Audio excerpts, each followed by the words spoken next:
was up. If I recall correctly, we only have two more logging contracts to do. Some being fairly long, so I'll have to see which one I do first. This is all medium.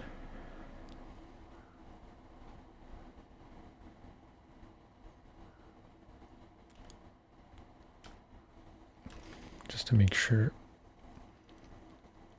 Yeah, there's nowhere to acquire medium logs in Drummond's.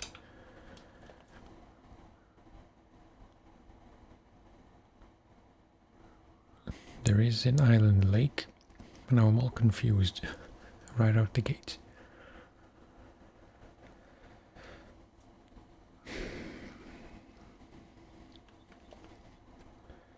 So we need to get to 3 places here.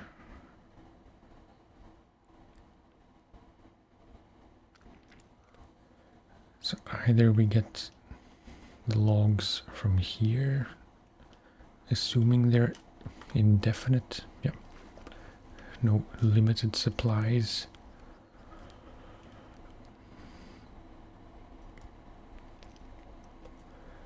So from here through there to the gates, then we end up here.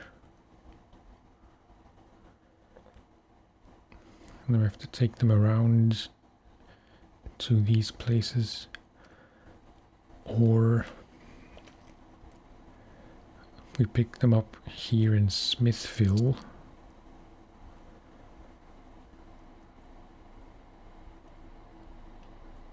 And then we take them along the road up this way.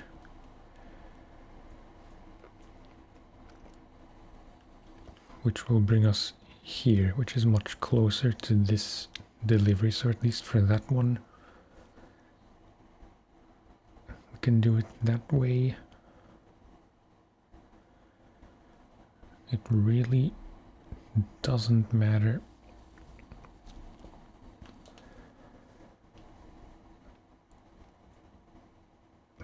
I will probably want to use the White Western.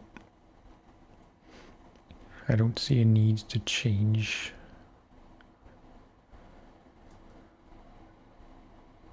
They're all medium logs, so I can't use the P16.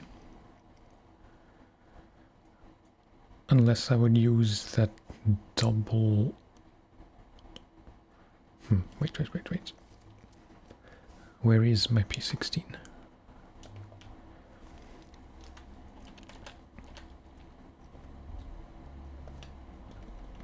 So let's, just for laughs, put on the high saddle, check out the store.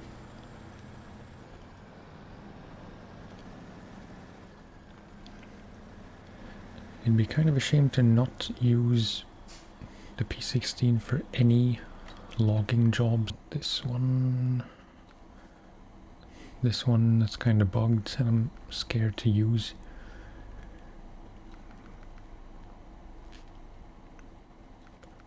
Okay, I guess that's just not available.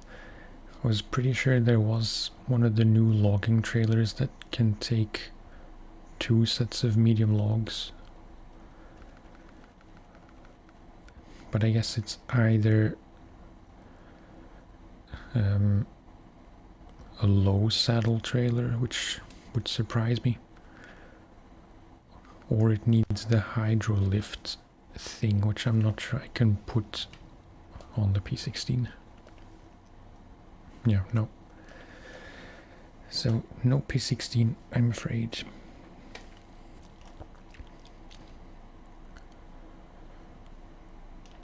So yeah, first things first, I'll need to get the White Western back to the garage, which is a bit annoying because it has the trailer, so I can't recover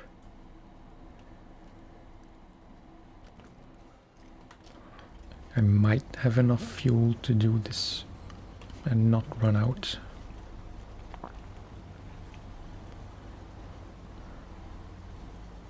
While I casually smash the fence.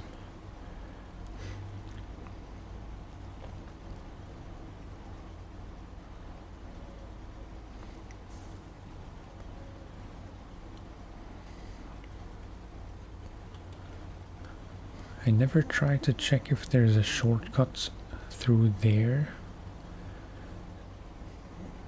to get to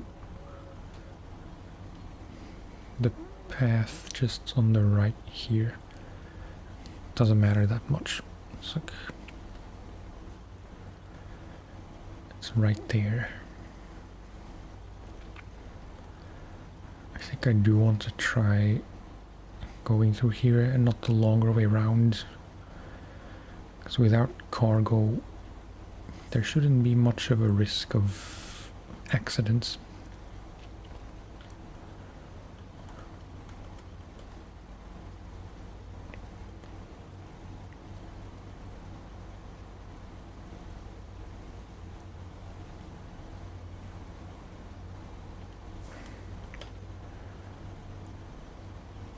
I have to be careful with my gear selection. Sometimes the high gear is faster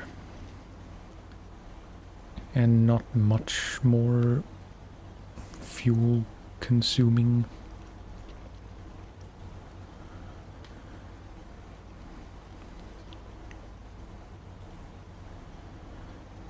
So I'm just a bit careful through here, because this is the only real risky spot.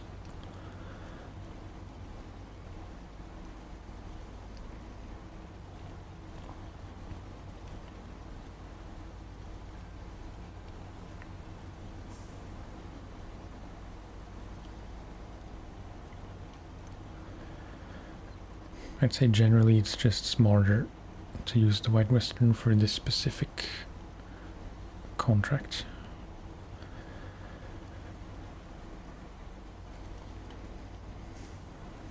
I mean, it was poorly phrased.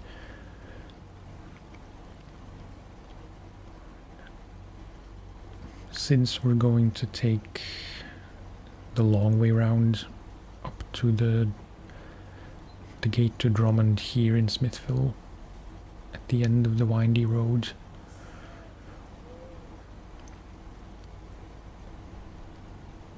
in that case it doesn't really matter which truck we use, because most of it is paved roads. If we were taking the logs from Island Lake, that would be a bit more difficult because it's much more muddy. Yeah, that was just careless. But it can be fixed thusly.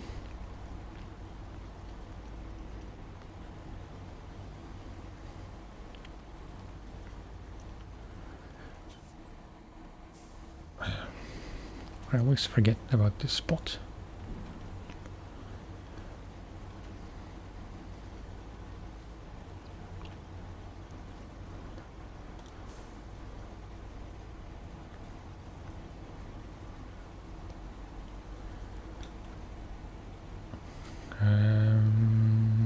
I think this way. I'm trying to get to the road as fast as I can. I'm not sure if this is the shortest.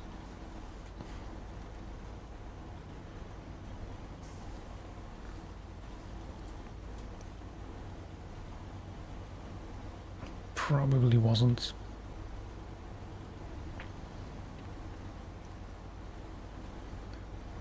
This is generally a path I only take with scouts, not with big trucks, because of this portion.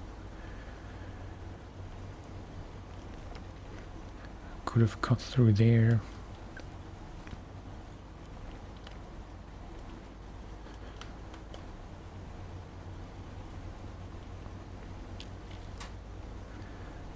gonna be tight, but I think we should make it.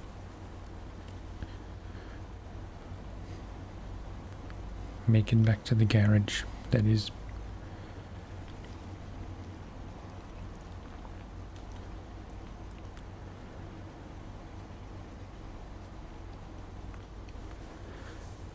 $30 liters left on tarmac.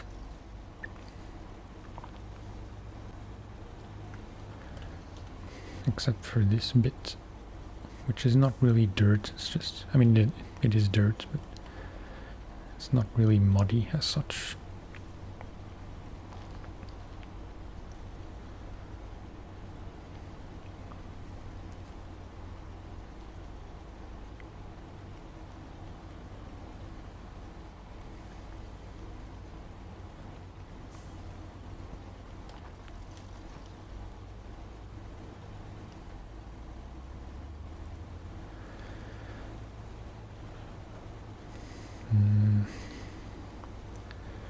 I don't really want to sell this trailer though.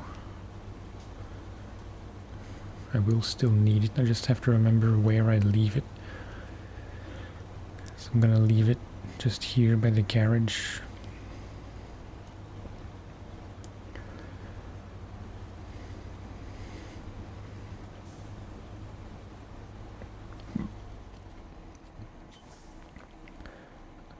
Literally anywhere.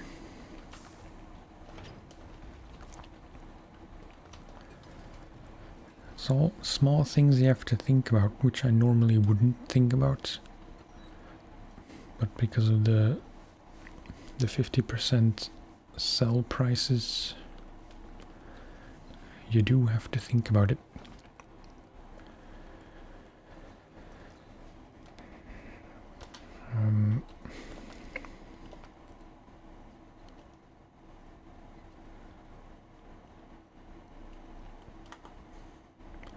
Thinking if I should do this first, just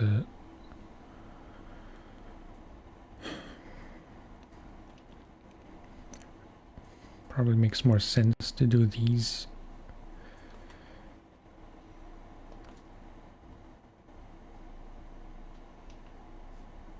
No, what am I doing? No, this one.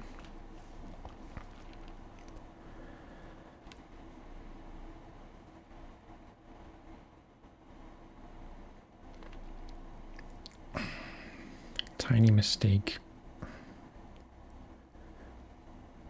Although no, because this is medium. Yeah. If you could get long logs here, we could just as well have picked those up here and delivered them wherever they need to be and just use a scout to refuel remotely.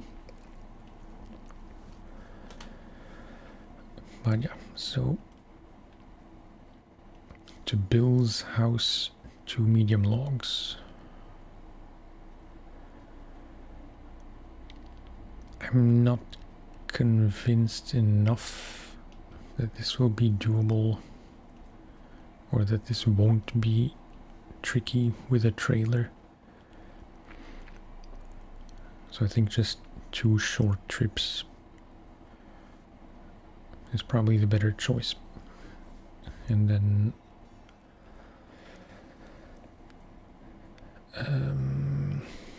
to Bill, 1 medium here, and then 1 long logs from Black River to there. That's quite the trip.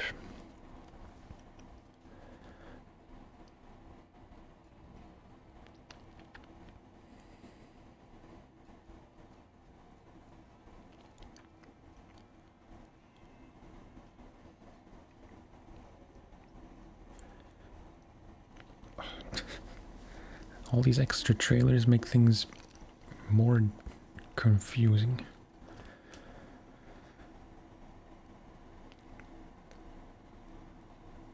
You know, that makes me wonder if there was a trailer that could take 2 medium logs.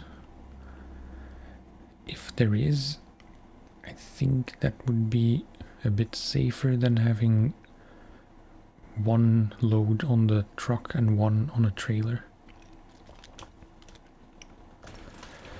So again, just make sure.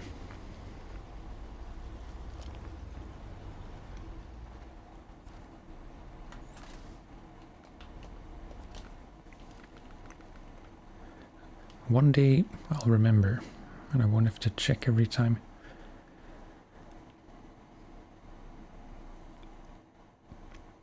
Yeah, this can take 2 mediums. It's pretty expensive though, 25.5K. While being significantly longer. No, I don't think that's the right call.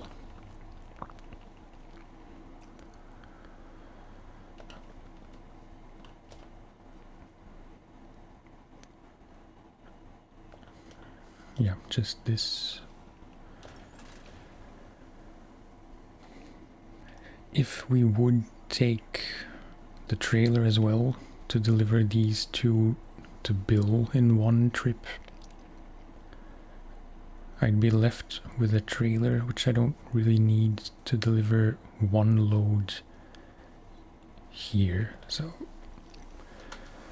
in my mind that saves us like one trip to sell that trailer or to get rid of it, and you know, just leave it somewhere convenient.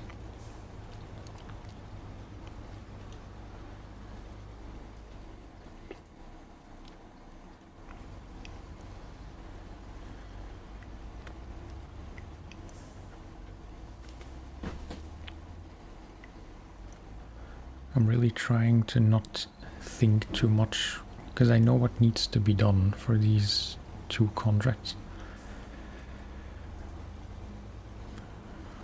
When I went over them yesterday at the end of the stream,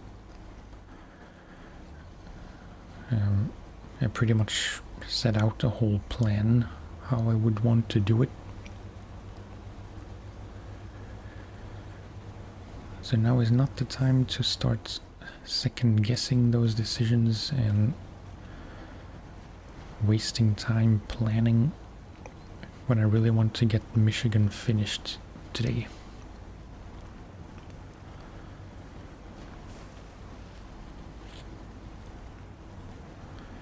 There's a few long but easy trips.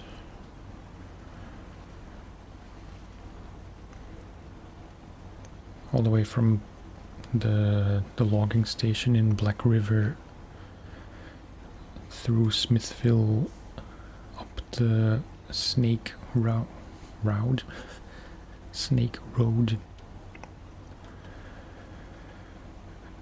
to Drummond to the ports. So essentially fully crossing 3 maps.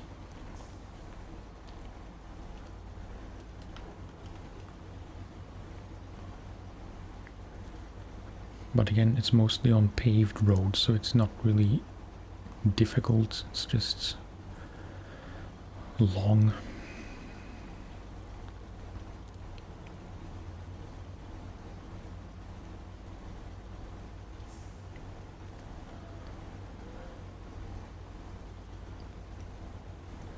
But I am also trying to not needlessly rush, because it doesn't really matter if we finish Michigan or not. It's those 2 logging things, and then I still have to, I don't have to, but I want to round up all the trailers and sell them.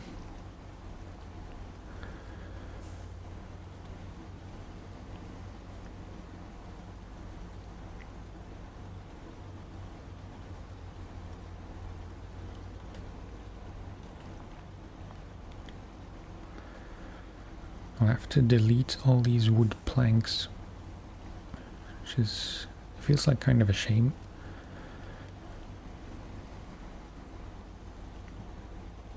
I'm sure there was a way to make effective use of them.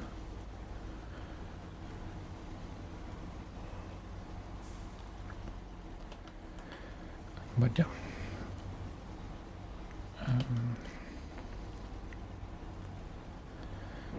So, one medium. Let's briefly check how we need to go. Obvious route is up here. It's probably not super safe.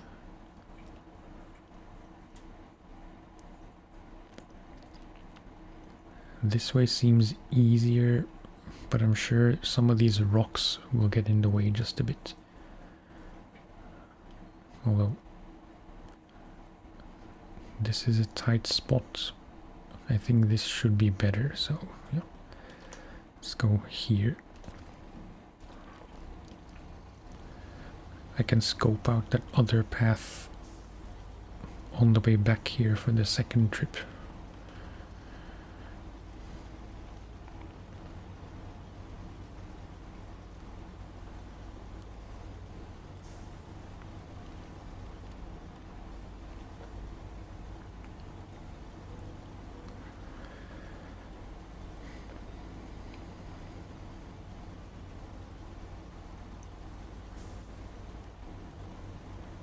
I'm pretty pleased so far.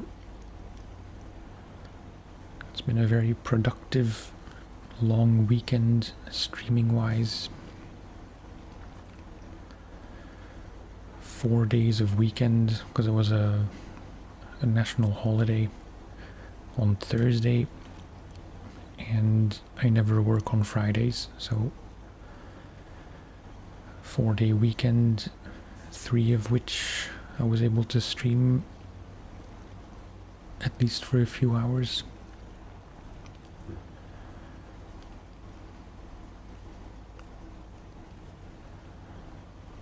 Okay, so in here, somewhat gingerly.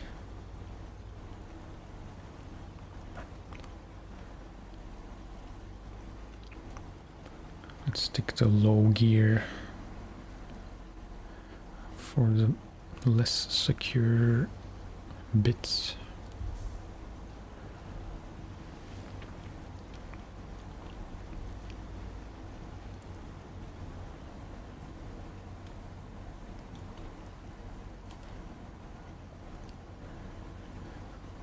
I always forget about this puddle. It's not on the map, even though it's quite significant, I'd say.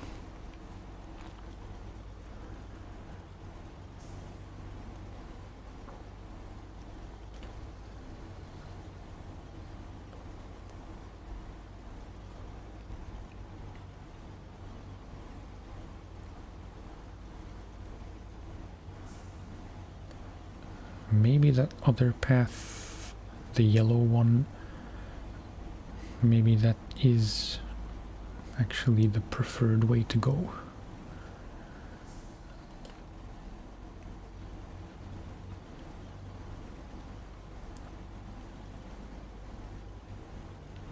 This is very steep.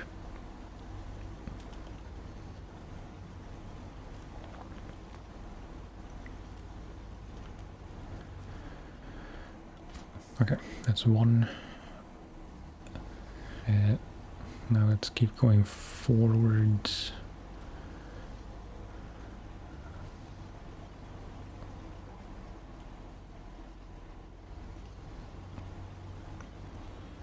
Let's see if this is any easier.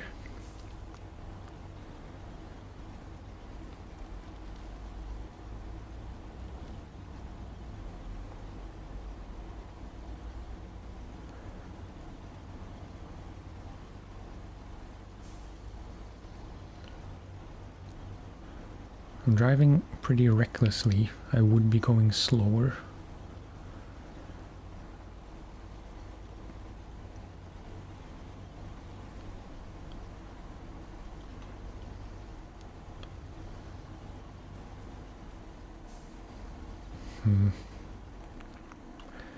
Yeah, I don't know. If it weren't for this specific tree, I would seriously consider doing the second load this way, but it's kind of a pain.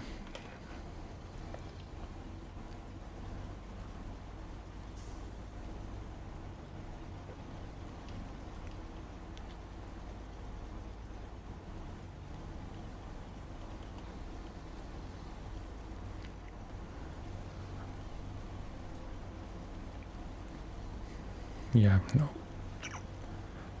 Not a fan.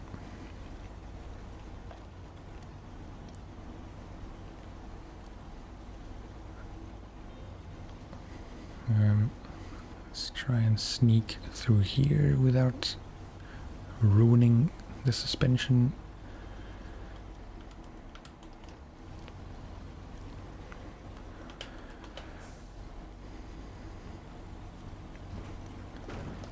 Okay. Now, exactly the same thing.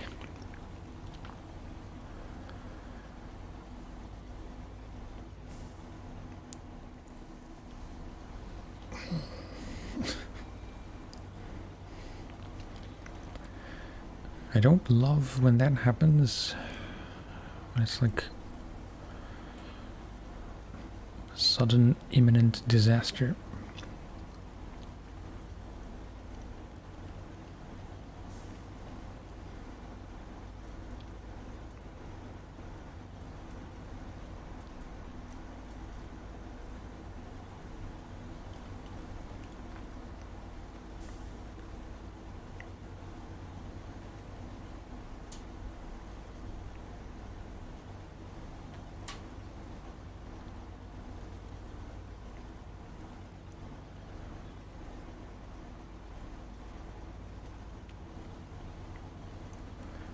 Thinking about my fuel situation, because we're like a third down. I think we should be able to at least deliver the other medium logs to the forester's house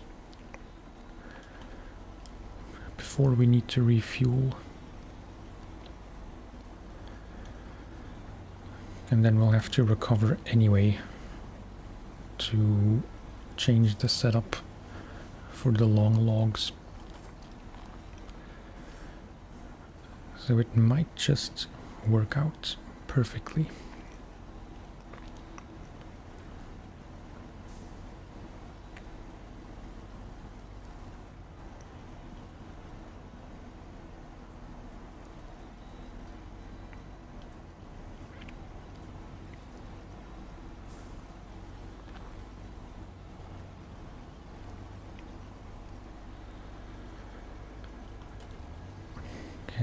Give it the beans. Give it some of the beans, because it's still only low gear plus.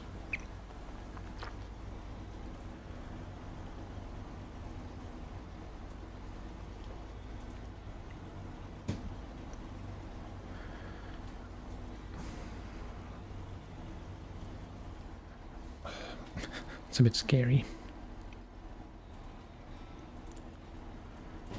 And a bit stucky.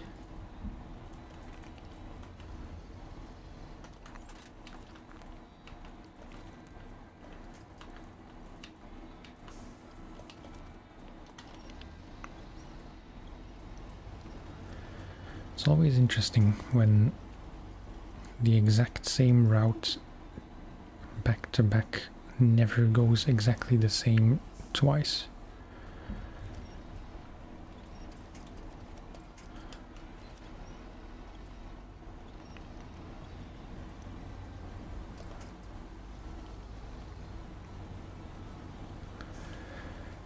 Okay. That's number 2.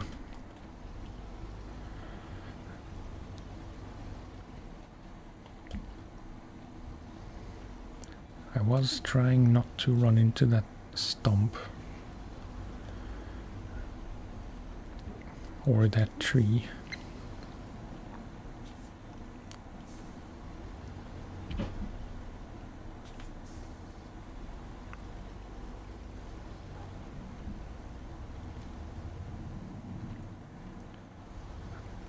Maybe I should have gone straight through the grass instead of following the dirt road.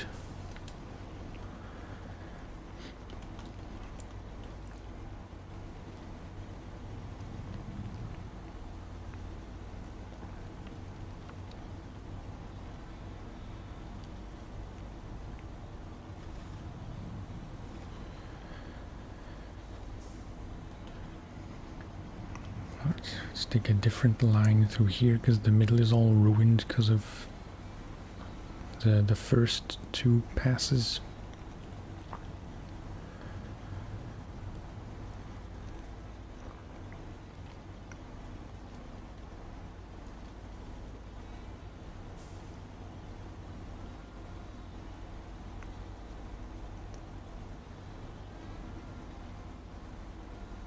I'm fairly confident we'll make it.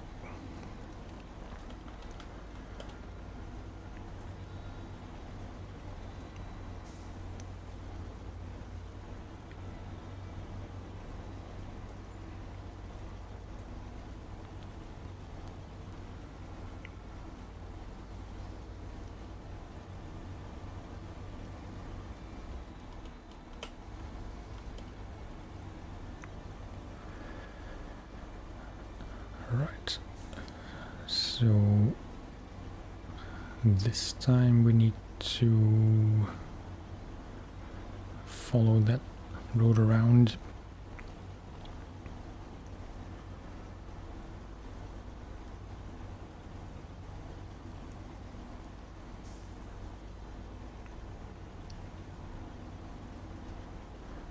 Can I get through there?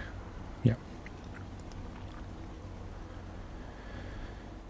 Okay, once again, medium logs, that's all they have. There was no way to mess that up. Except if I would have accidentally put them on the thing. I don't know what it's called. The dock.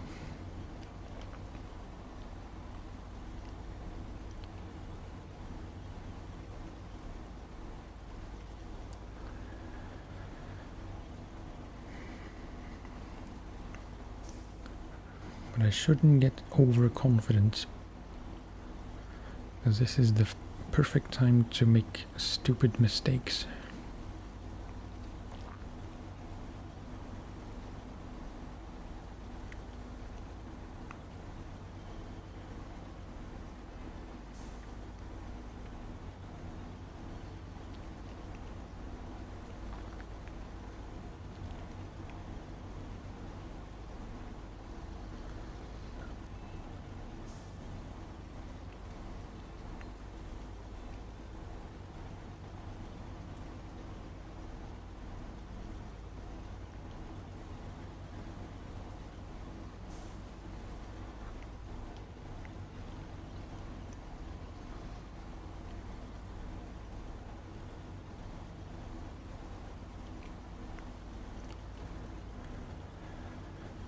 Okay, I'm tempted to go into high gear, but I won't.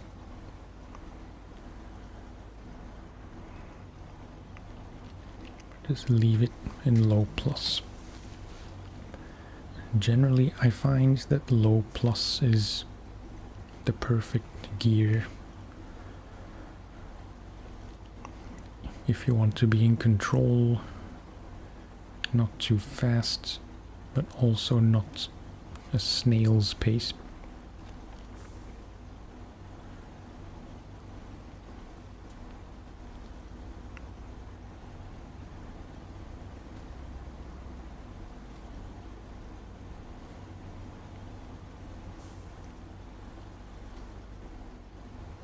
Careful with this mud, because it can suddenly throw you to one side if one side starts to sink in.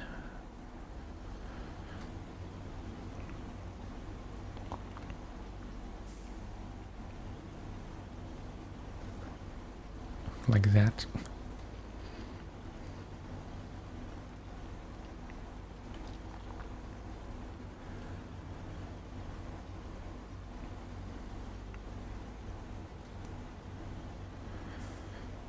Okay, okay. Don't mess up now. Sweet.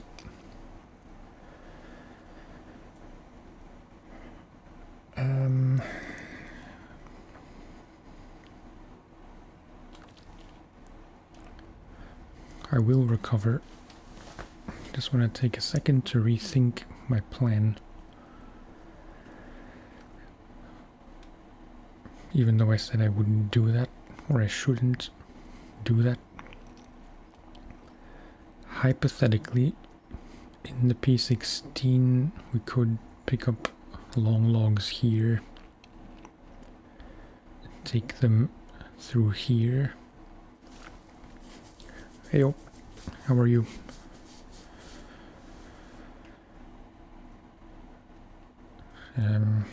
Yeah, I was just thinking if this would be a good time to try the P16 for long logs from here through the tricky crossing around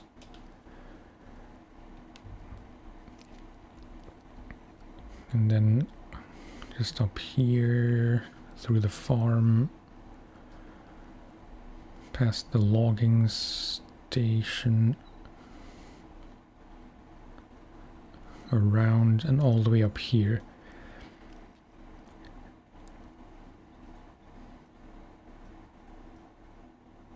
Part of me doesn't want to deviate from using the same truck because the White Western has been doing splendidly for all the logging so far. So there's no need to try anything else.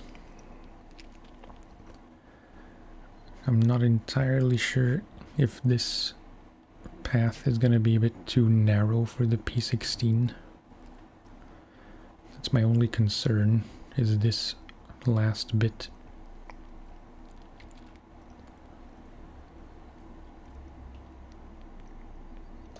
I think I'm just gonna stick with the White Western. It's my favorite truck in the game for a reason.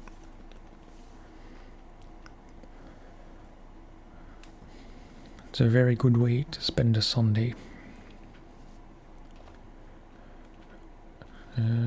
Log front, the log rear is just there. I think you mentioned yesterday where you are in the game, but I forgot. So I vaguely remember you saying that you restarted and you're in Michigan now.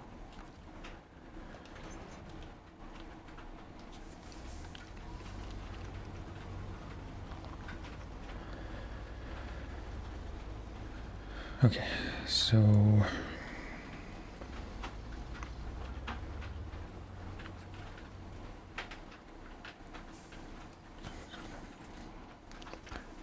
every time, I don't know what it is, I keep thinking that this road is here somewhere.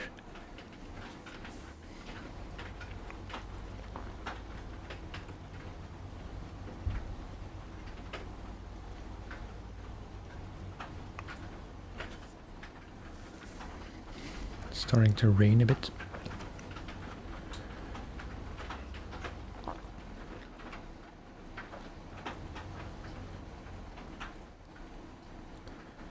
Started hard mode, did base game Austria, going through Glades. Where is Glades? I'm not sure I've even heard of that region.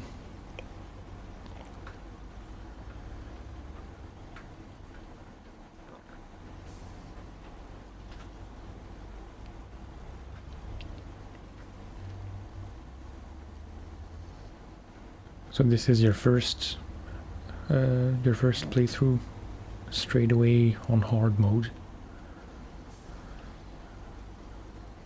That's pretty brave. Season 8. Oh, okay. Didn't ring a bell.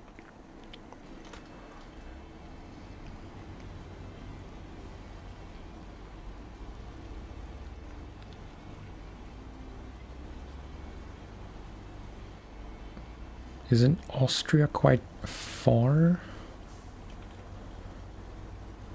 Like, on PlayStation?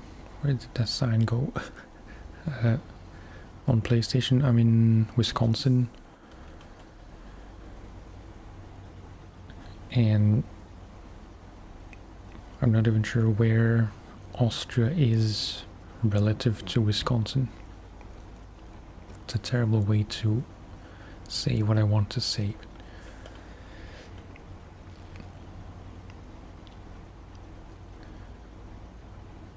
And any specific reason why you're skipping all the seasons up to then?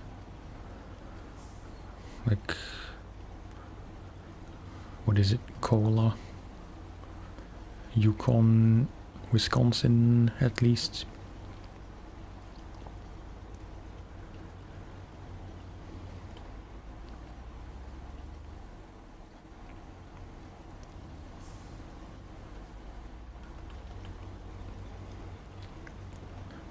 Normal save. Where I did quite a bit but got bored. Okay. Yeah, that's fair enough.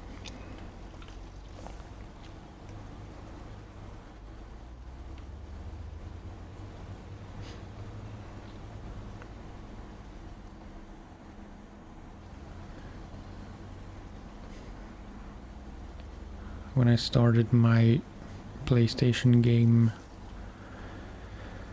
I wasn't really sure, I wasn't sure at all how New Game Plus worked. Because usually New Game Plus is only something you can do after finishing the game once. But in SnowRunner you can do New Game Plus right away and just tailor it to you however you want the difficulty to be.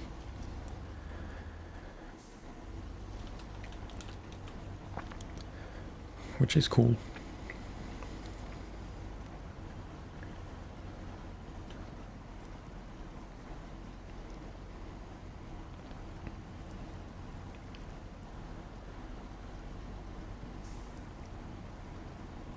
I read some things about, I forget exactly what the parameters are in hard mode. But I think the general consensus is that New Game Plus is just, a bit more fun, because you can have some of the hard mode stuff.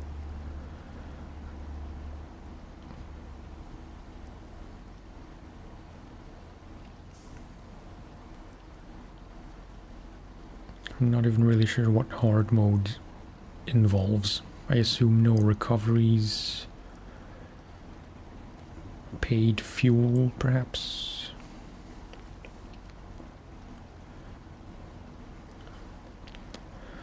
Season 14. I did quite a lot of regions before. I'm going through regions. No, wait. Since I did quite a lot of regions before, I'm going through regions I didn't complete back then. Yeah. That makes sense. And that's kind of what I'm thinking to do this time. Because I did everything up to Wisconsin on PlayStation. And especially Cola and Yukon, I'm pretty sure I don't want to do again on Steam.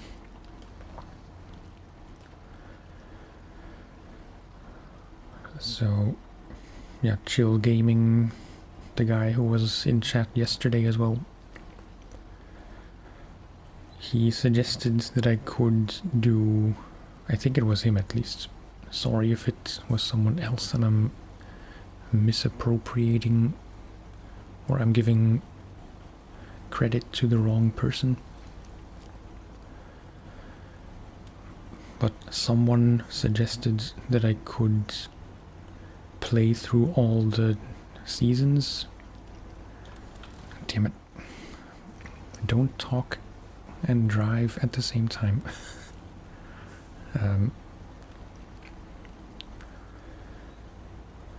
Someone suggested that I could still play those seasons, but just get all the upgrades and do scouting and stuff, and maybe some of the easier jobs.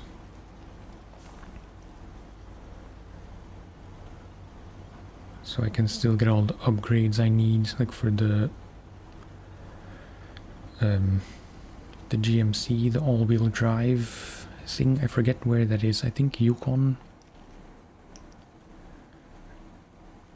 I can still get stuff like that to make the trucks I like to use better. But I don't have to do the whole slog.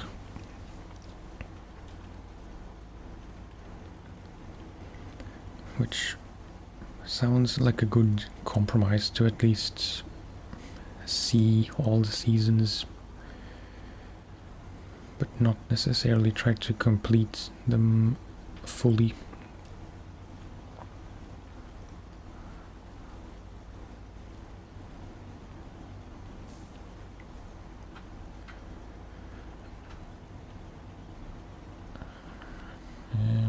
Okay.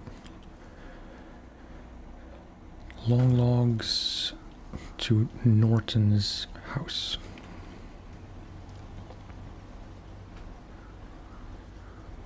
Paid fuel, paid recoveries, half sell prices, or you can't sell trailers at all. That's pretty drastic.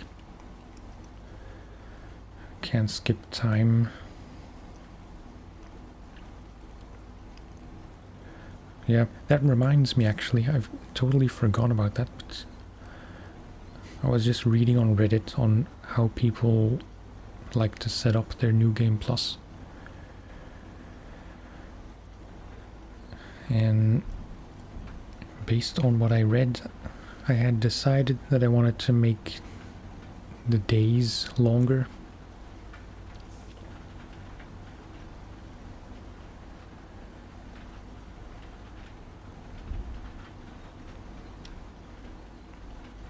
I forget what it's called exactly, but like 200% day duration, maybe. Because I agree, like sometimes, depending on the job, driving at night can be kind of fun if you're just going on open roads or whatever. But if you're trying to maneuver in tight spaces with no surrounding light, that's just annoying. And then I do usually skip time, if not always.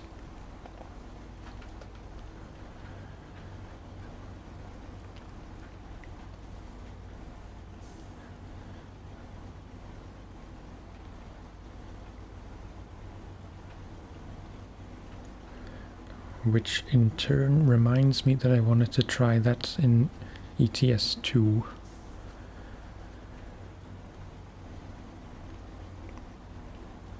Because I think there is a setting in the game without having to use mods where you can change the length, like the time scaling. I forget exactly what the options are in that game, but it'd be nice to have longer days there as well. Although in that game it matters less, like nighttime is less annoying, it's mostly just a bit tense. because you see other traffic later.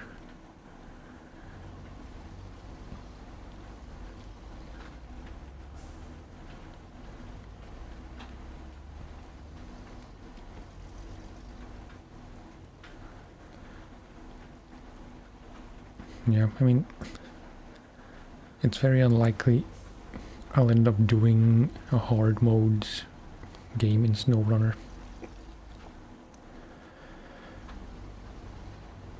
I'm in the middle of normal on PlayStation. The New Game Plus. It's a Freudian slip.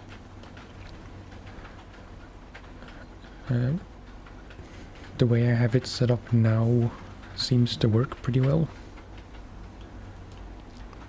I like the 50% sell prices.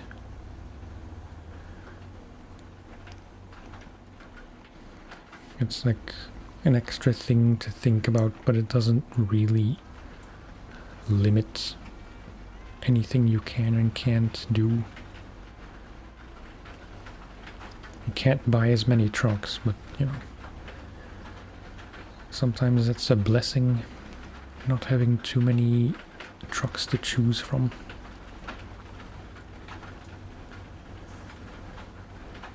And like on PlayStation currently I have like 500,000 units, credits, whatever.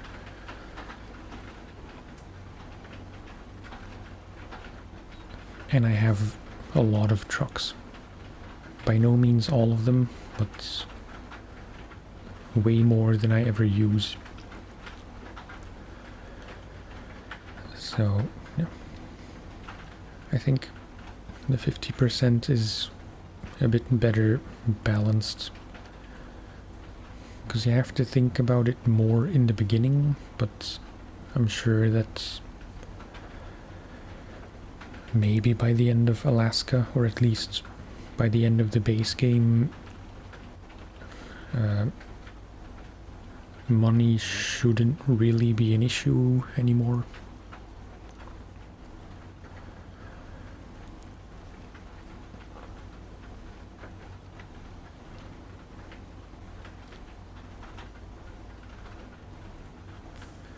And I can always change New Game Plus settings. Luckily, because I accidentally started with all trucks available.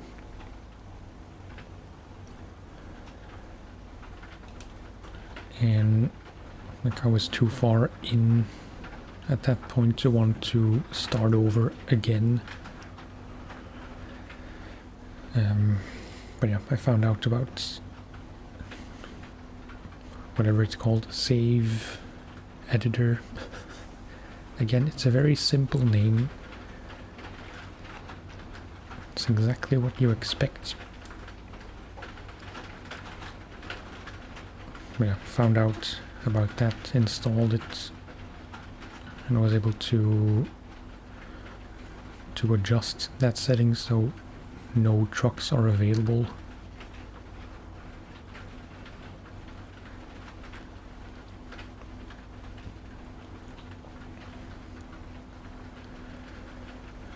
I apologize, I keep missing, like I see your messages, but I'm too busy talking, which is not very polite. Australian glades are farming regions, plowing fields at night. Oh, right.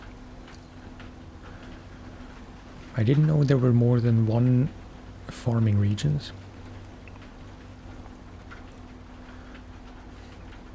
I thought, what is it, Tennessee? Maybe? I thought that was the only region with farming.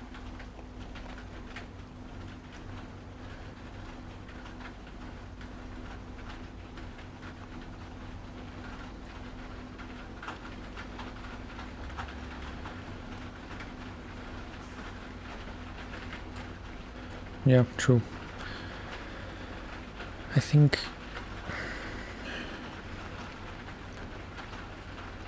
it's hard to say for sure, but I think that I'd struggle most with recoveries and fuel management.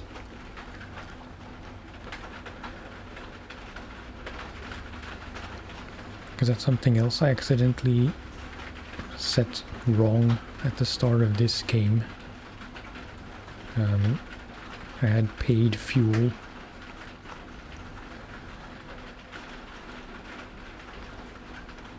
Which I'm sure once you get going a bit is not really a factor anymore, and it does feel a bit like cheating that I can refuel for free. But it's what I've been used to throughout however many hundreds of hours on PlayStation.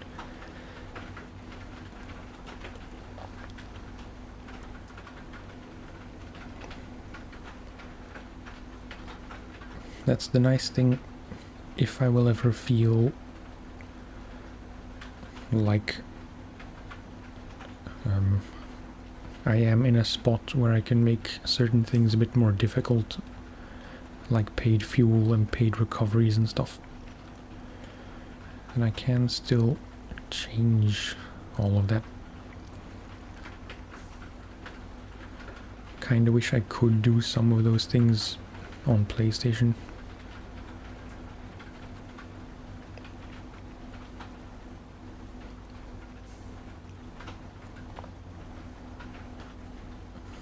Oh, right, yeah. Now that you mention it, I remembered I couldn't even start to think of the names of those vehicles, but the buggy kind of race cars.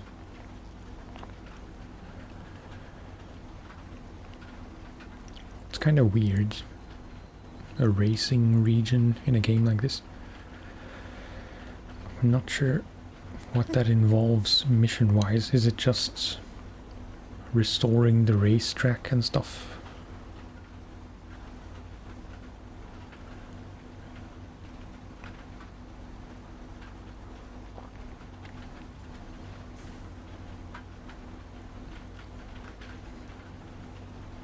Even paid fuel is no problem, since you get showered in free fuel in Michigan and Alaska. Yeah. But that's the thing, like, that's just something you have to get used to set out your own fuel stations with whatever fuel tanks are available for free, just strewn around the map.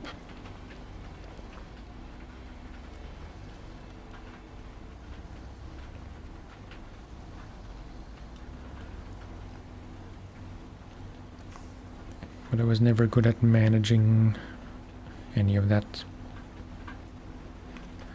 The only map where I felt like I did a good job at fuel management is Island Lake, because there's like 6 fuel tankers and it's a pretty small map. So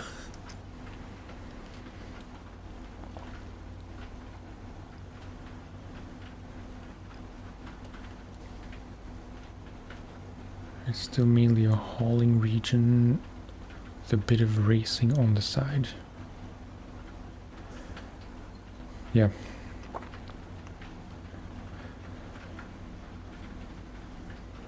That makes me a bit nervous about playing that region whenever I get to it, which could be a year from now for all I know.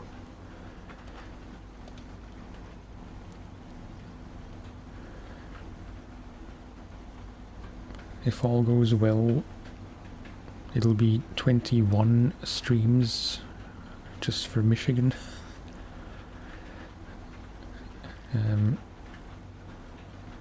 I think it's safe to say that most streams, that came out weird, most streams were around 3 hours. So 21 times 3 is 63, if I'm not mistaken. So yeah, 63 hours for Michigan. I'm guessing they'll only go up throughout the seasons.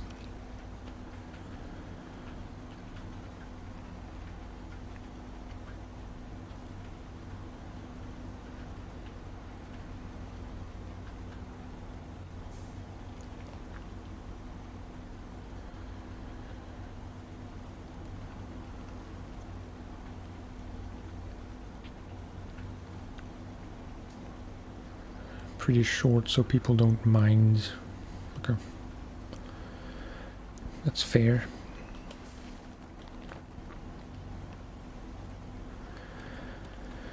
Okay. This might be the most tricky section of the whole route. Just this flooded driveway. After this it should be pretty straightforward.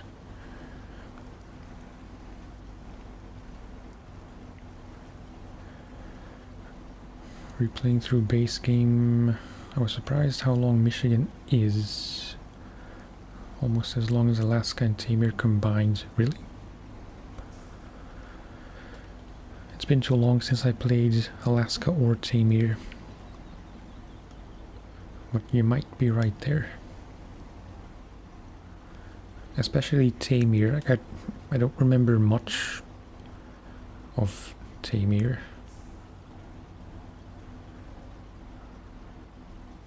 Which leads me to believe it was indeed kinda short. Also, from memory, I can't think of any DLCs, at least like Michigan to Wisconsin,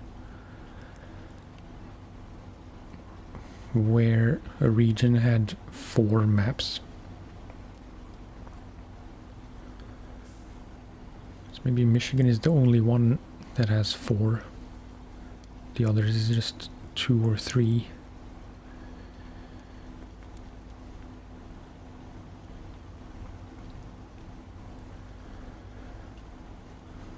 Alaska, I think, has just 2 maps.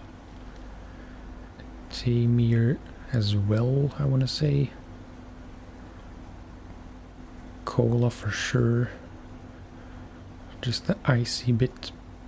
And Imandra.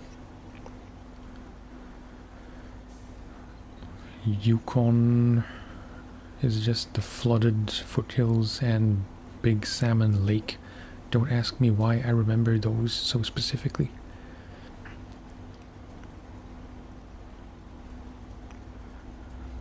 I think maybe Yukon is the one I spent the longest on.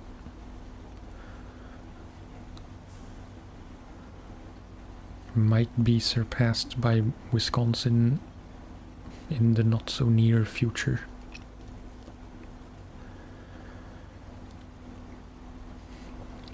But I feel like Wisconsin just takes a long time because you have to manage all the generators and figure out what to craft where and what you need to craft anything. It's a bit tedious.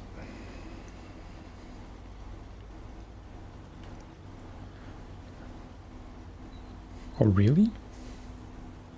Wow. I stand corrected.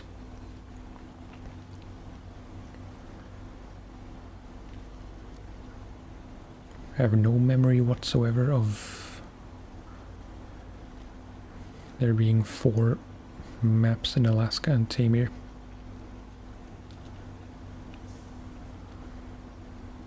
Although, yeah, I remember Tamir having 3. Because there's the one with the garage, the first one. Then the one with the quarry at the top of the map. And one more to the left or to the west of that. I don't remember the fourth one.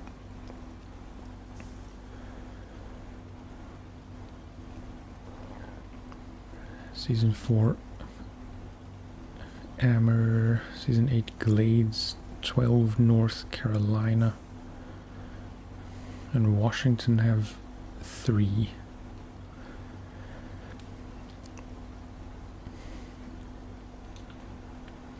I'll have to take your word.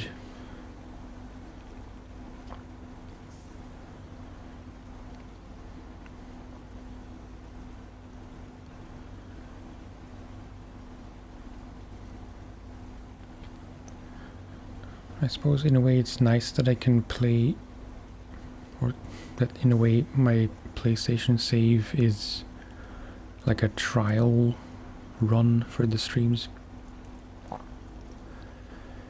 Because I do intend to play through everything on PlayStation.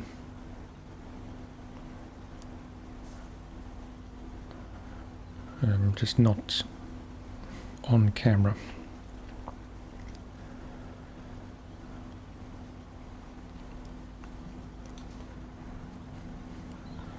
And so I will have done everything I will stream.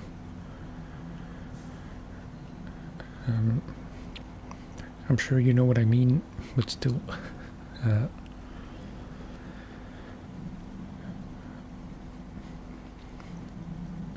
By the time I will play any of the regions, I will actually play fully on stream. I will have played to those. I will have played through those already on PlayStation.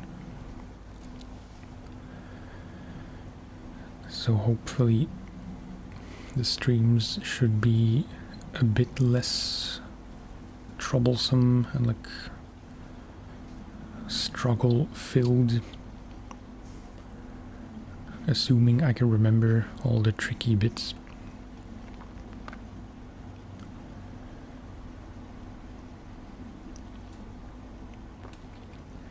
Tamir had 3 maps on release. They added the Rift. Oh, okay. I had no idea. Did I like Yukon? Yes and no.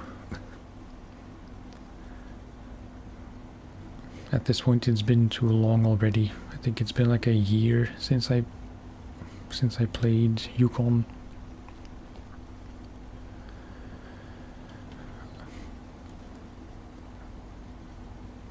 I kind of enjoy having to do the same route multiple times.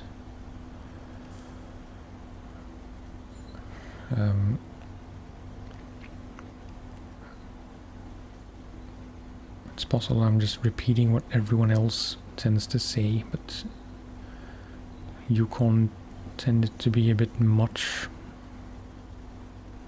on that front.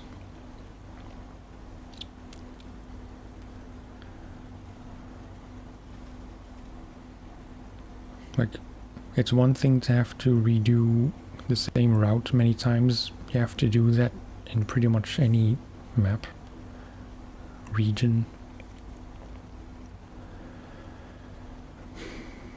But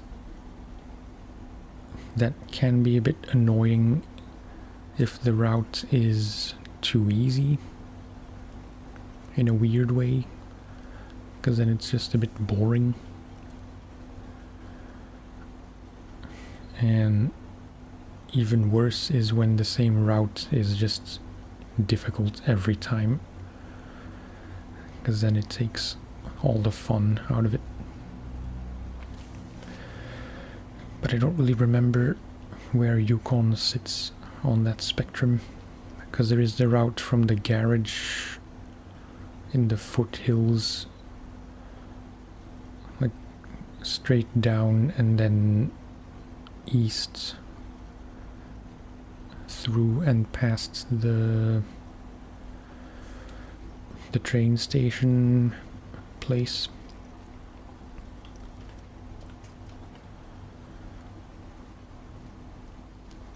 That kind of got old after a dozen times.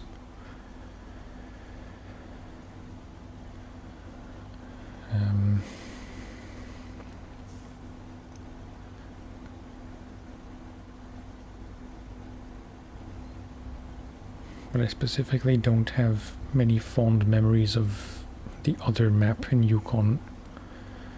Big Salmon Peak, or whatever it's called. I think I said lake earlier. I think it's Big Salmon Peak. That was just not a very fun map. Because it was icy roads and a lot of snow, or deep snow, deep mud, and completely flooded places with like flooded places, rocky sections, ice roads, and deep snow, or at least deep mud. I don't know.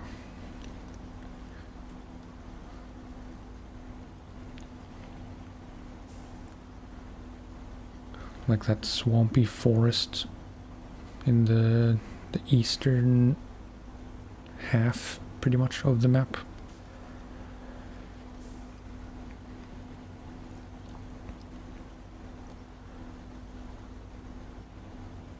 The snowy bit at the top, and in the west, ice roads in the middle. It was just a bit too much of everything.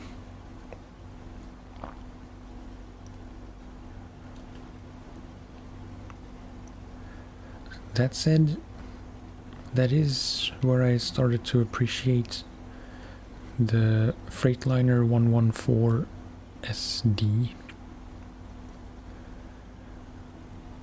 which is still probably my go-to off-road truck.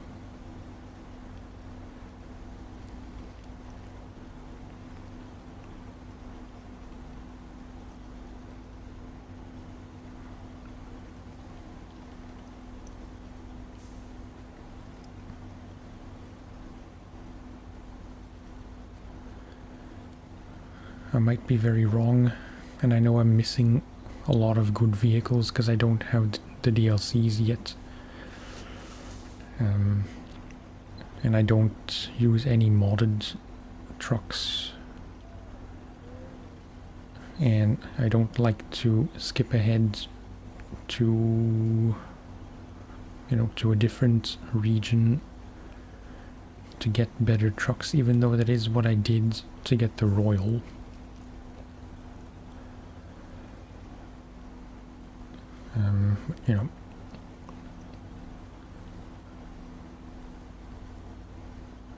A lot of people suggest to skip to Tamir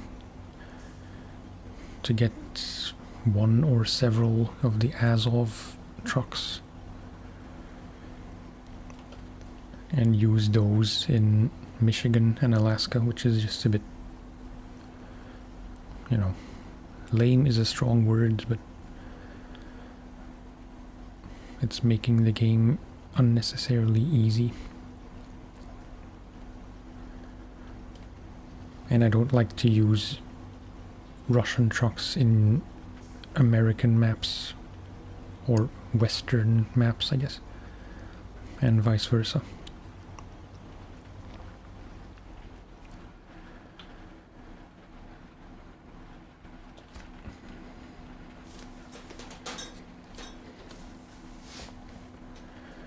Yeah, to be honest, I'm not even really sure how I ended up even getting it. I don't tend to experiment very much and just buy whatever truck, use it for a while, see what it's good at, what it's not good at. It's possible I just read online that it's generally considered a good off-road truck. And I tried it and it just ended up working for me.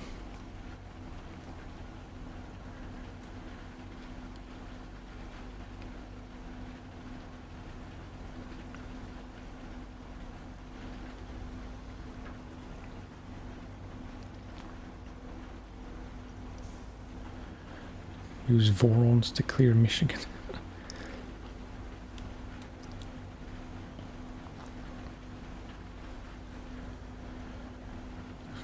Another reason why I only used what the game gave me in hard mode. Yeah.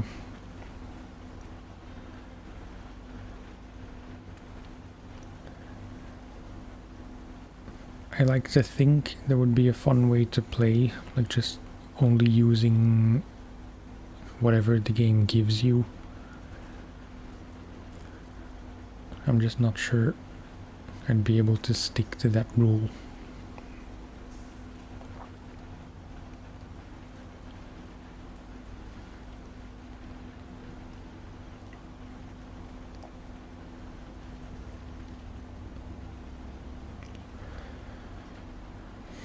I think it's very likely that that Freightliner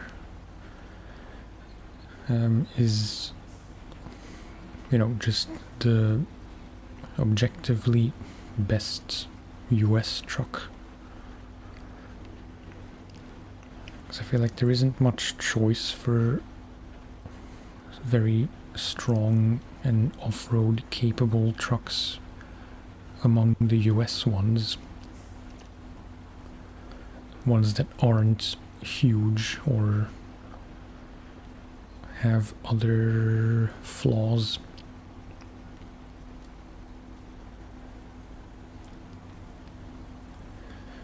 I'm probably gonna have to do another refuel run.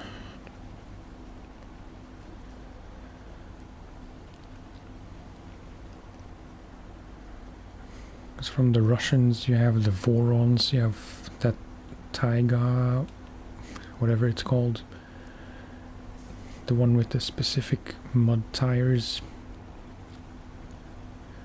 Bespoke mud tires, I mean.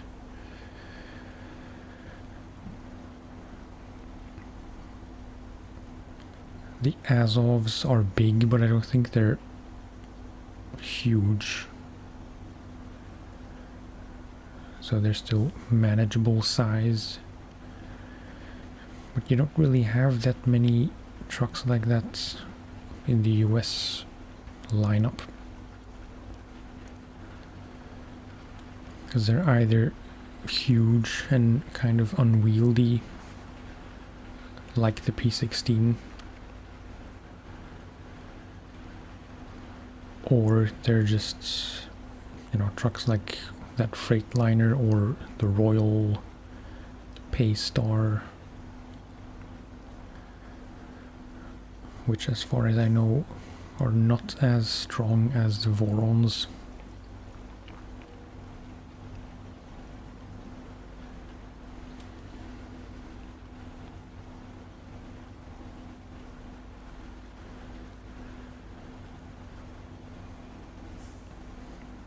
I'm kind of talking about things I don't know enough about to make bold statements like that.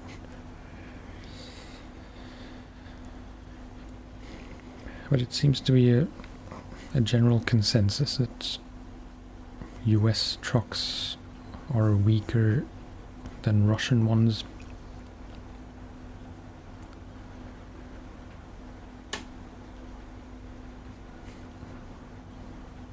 In the same truck class. Like,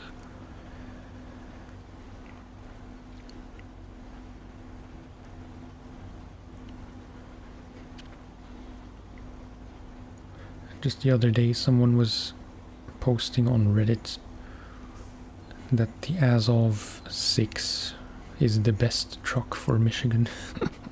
Thought that was kind of funny. Talk about overkill.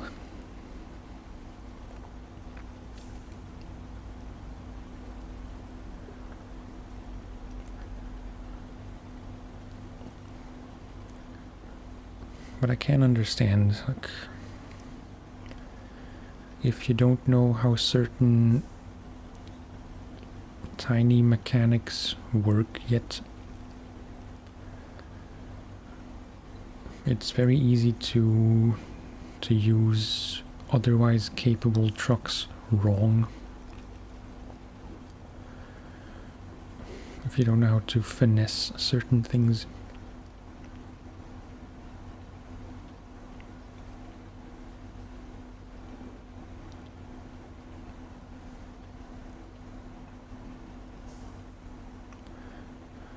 Yeah, I remember using it a lot in Tamir. Why am I stuck here?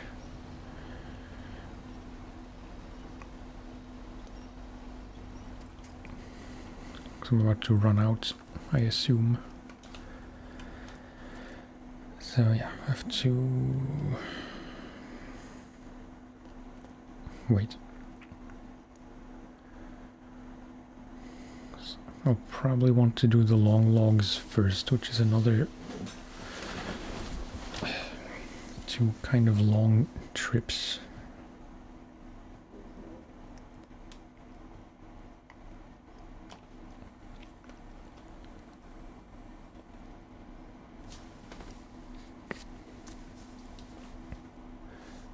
Because if we get long logs...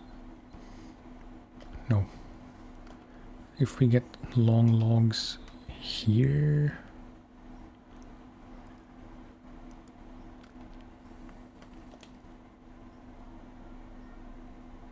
I'd say that's going to be much faster than taking them from Black River. So I probably want to do that, so I want to get the White Western out here.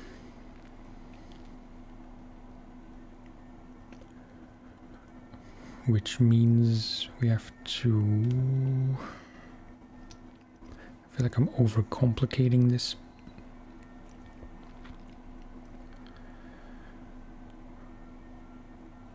We need to get to Drummond, which I guess means we should just go up the mountain road. Alternatively, I'd have to take this gate and then drive all the way through Island Lake. It's hard to say which one is faster, but it's not hard to say that I'm just wasting time instead of choosing any of the 2 options.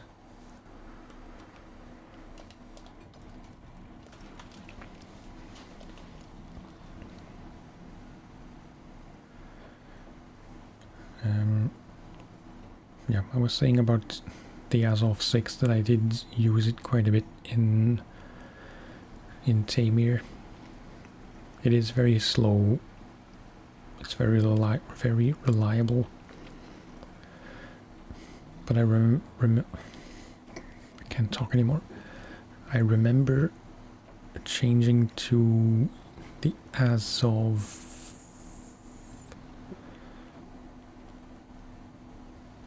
7, I think.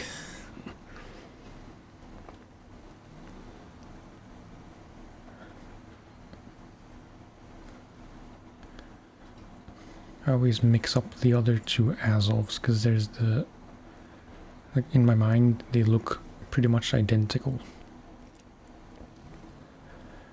But there's one fast one and one slower one that's still faster than the 6. And I think the one I mean has 10 wheels.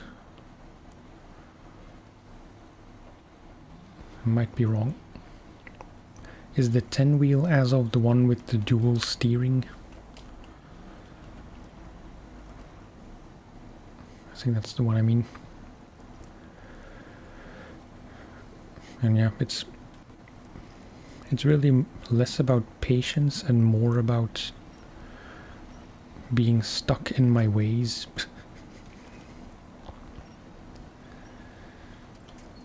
because I never really got into overloading and like doing logging missions the cheat way,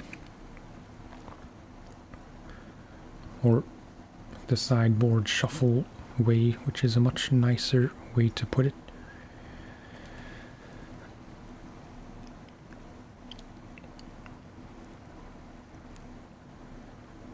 It's just, I don't know.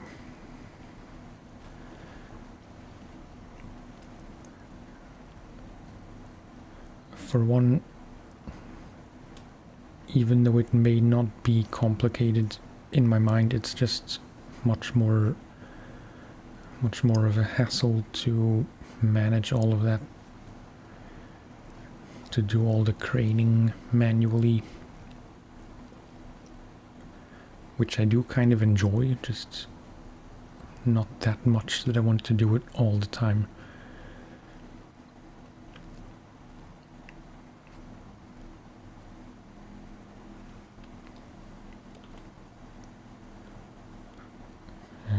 At the risk of sounding like James May, there's something nice to me about doing things the way they're supposed to be done without jerry-rigging, like hack situations, no hack solutions.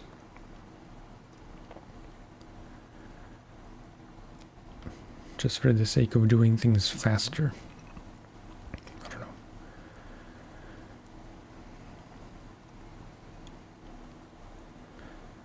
Yeah, I'm sure it's not complicated, and that kind of worries me, that once I understand how it works and I realize how much faster it is, I won't want to do it any other way.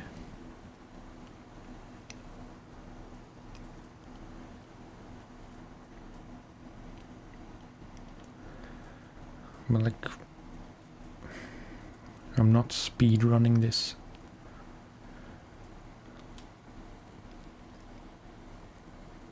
The whole point of my channel is to do things kind of slowly and just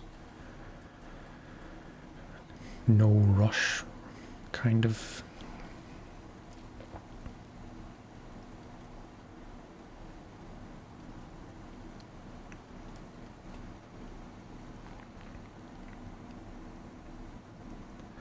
Yeah.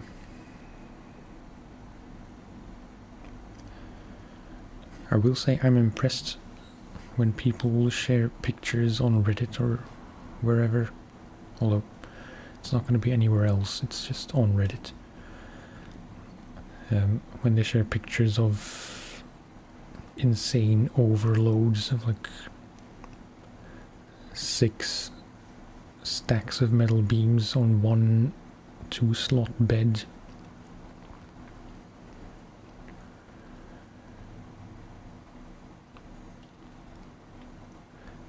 It's cool to see. I'm sure it's satisfying to pull that off.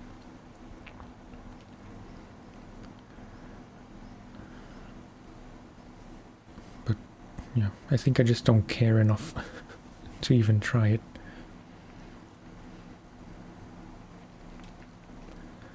There have been situations where I very consciously tried to do things as efficiently as possible. Like, I don't know, it's a stupid example, which I probably never even did, but just to illustrate that you would set up a crane truck somewhere specific so you can transfer. Like if one truck is good at one half of a certain route and another truck is good at the second half of that route, but neither of them is really the best choice for the whole route, then I can't see why you would set up a crane somewhere like at the crossover point and change all the cargo from one to the other truck.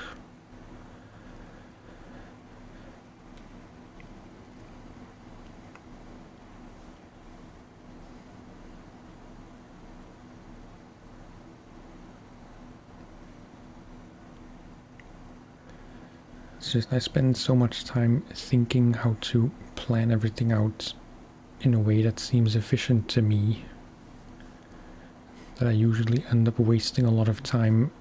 Like by the time I made my plan and I set out or set off, I would have been halfway to wherever I need to be.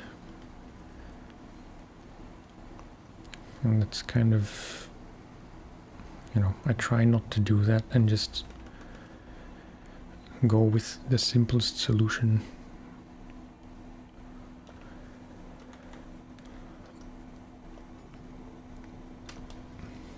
Yeah, fill up as much as I can.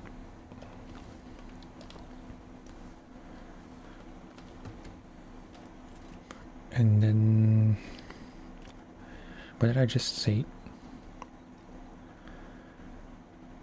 I was going to Drummond, so yeah, up the long way.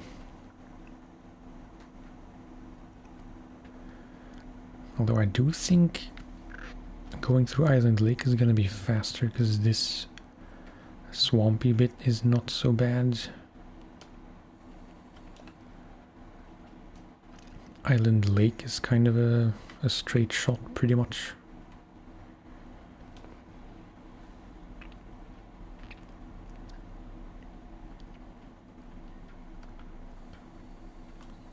Otherwise it's gonna be all the way up here, which is easy but kinda long. And then from here all the way down there, which isn't that long really.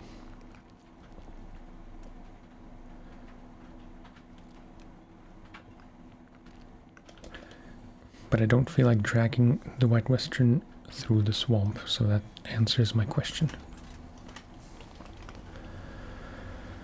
Apologies for my slow decision-making process.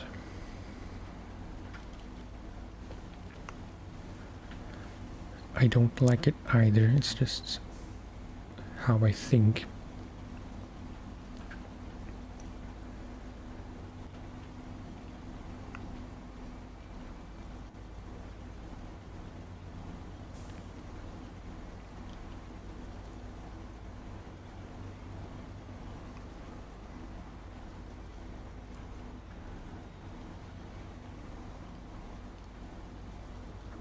I am thinking though if the Royal would be a better choice from now on.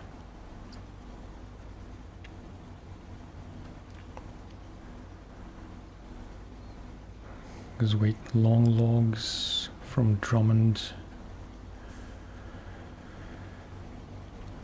to Island Lake.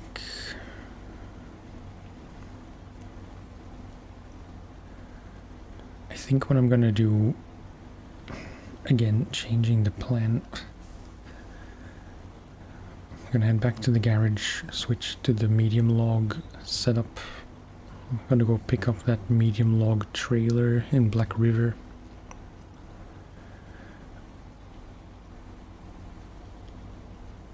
And I'm gonna take that to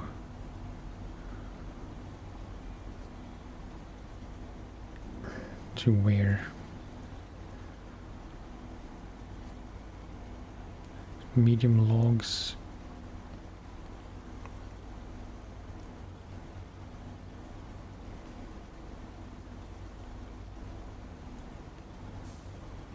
I'm thinking, like I'm feeling my brain shut down because I'm thinking too much.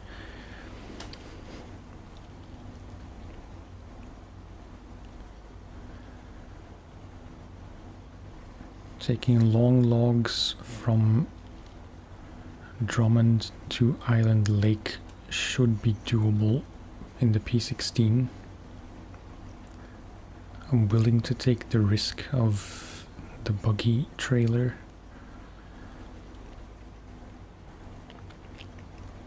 Which means I want to set up the White Western for medium logs.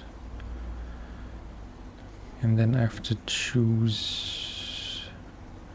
No, because there were medium logs in Island Lake, so I just have to put the medium add-on. Go get that trailer in Black River. I was sounding very stereotypically Asian for a second.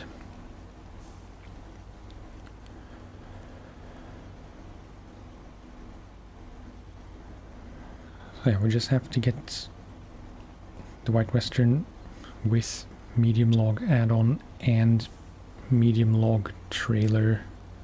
Although not even the trailer really. It's just 3 very short trips. But I guess I might as well go get the trailer, because why not? Medium log add-on, medium log trailer. Take those through the swamp to Island Lake.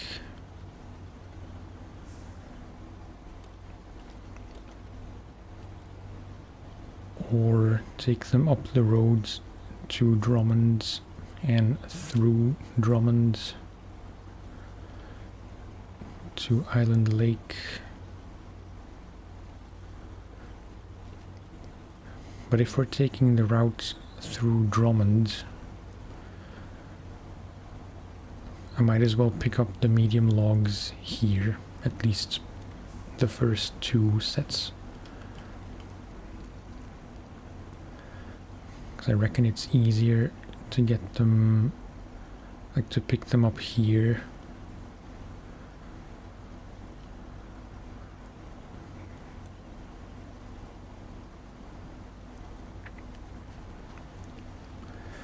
I don't really know. Simplest solution, pick them up in Island Lake. So just get the right setup.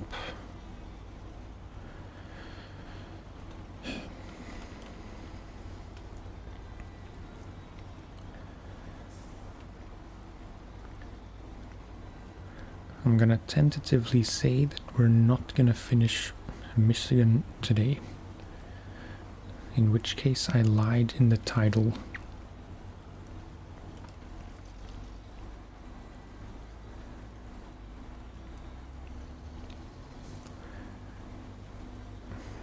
I underestimated how long it would take to always get long logs from Black River.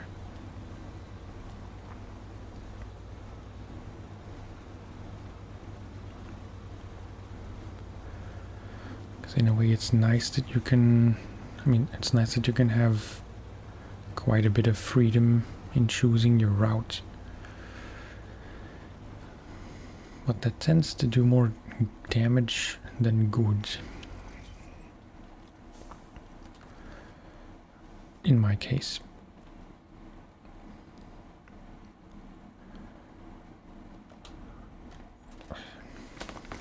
Why is it so difficult to decide?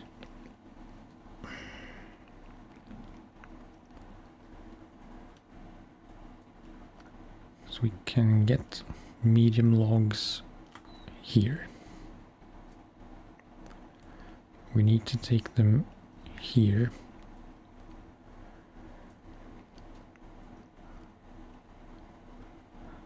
So I really just need the medium add-on, maybe a medium trailer.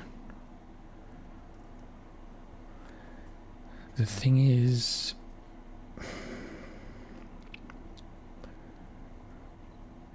I feel like it makes more sense to use 2 trucks, like one for the medium logs and one for long logs. Because if I use the White Western for both, I will have to recover to change the add-on and drive back all the way out here again.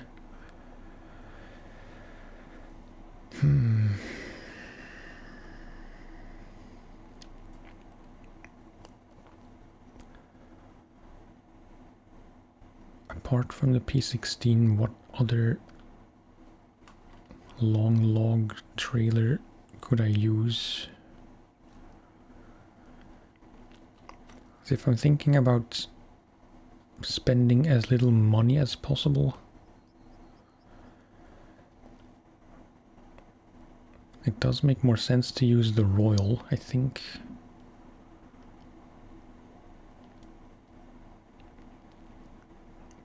I think it should manage with long logs. So I think that's how I want to do it. If I can remember where I left it.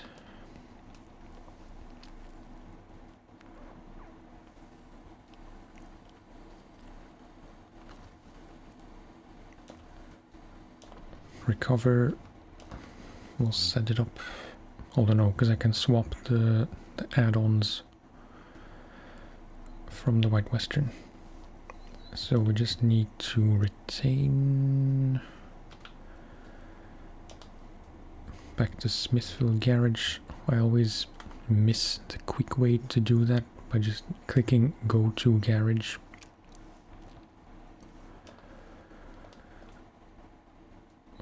Royal.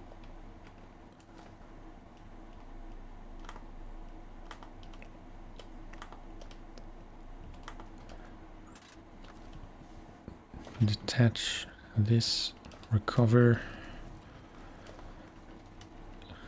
take off the front, put on this.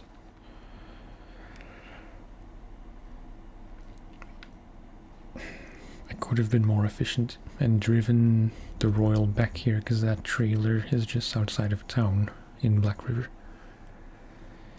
So yeah. White Western with medium log thing.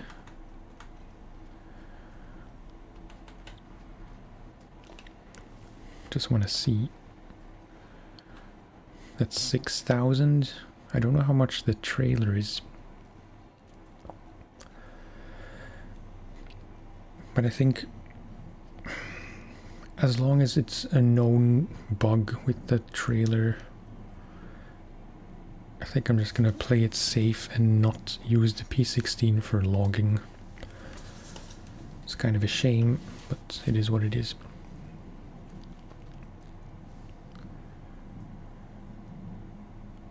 $14.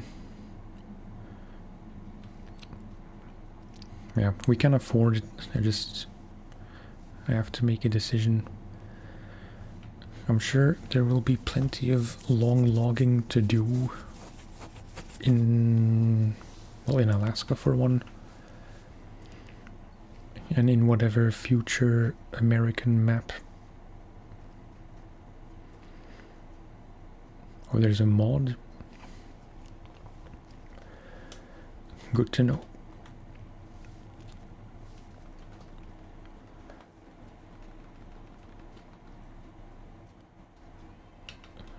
Log carrier front.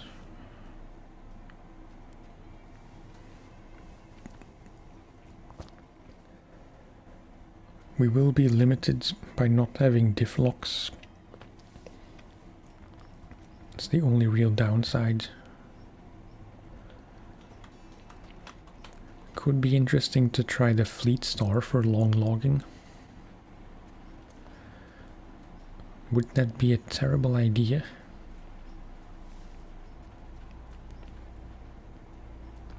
No, doesn't really feel appropriate. And yeah, I agree. I dismissed it for most of my PlayStation save. Like, I found it, I used it a few times, realized I missed diff locks too much because I was not good enough at the game, and probably sold it. Although no, I am using it currently in Wisconsin as a fuel truck.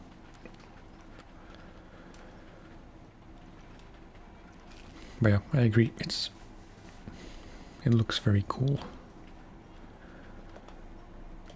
Just want to see, because I I leveled up or ranked up a few times and I never checked.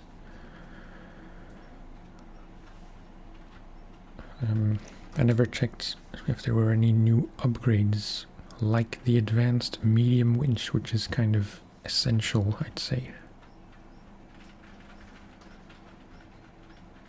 So, yeah, let's get that. No. Spare wheel, no.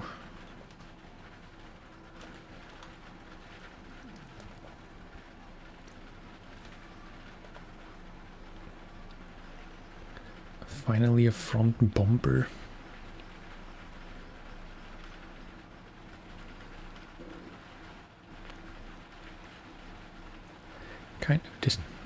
Kind of detracts from the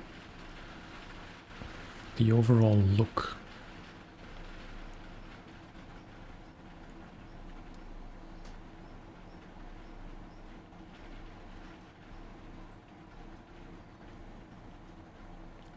I vaguely remember kind of struggling. Dude, talking is hard.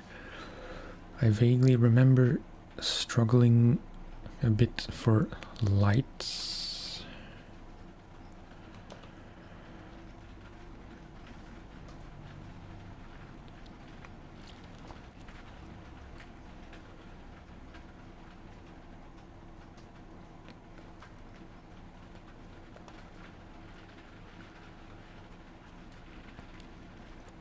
I would use this one just because it has a lot of extra lights,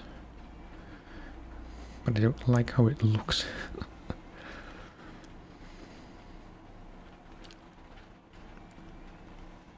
Nope. I'm not gonna bother with this. Okay.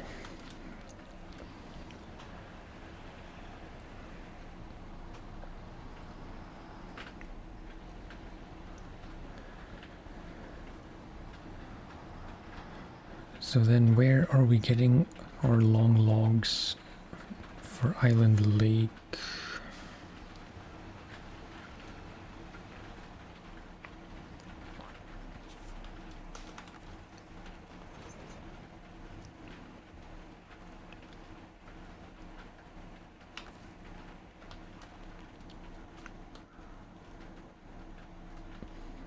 Black River, the long way round through all of Smithville Dam and through all of Drummond. That's option A. Or we take it from here to Drummond and then through Drummond, pick up the long logs, and then take the southern gate to Island Lake. I'd say that makes by far more sense.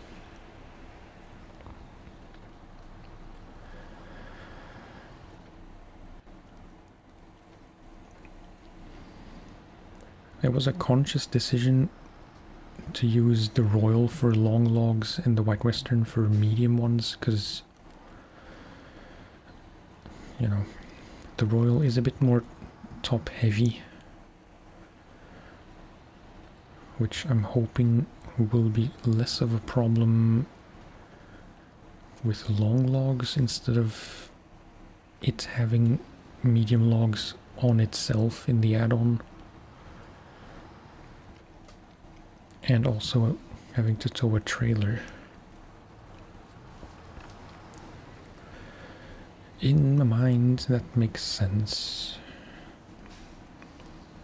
Oh, little Scandinavian flick.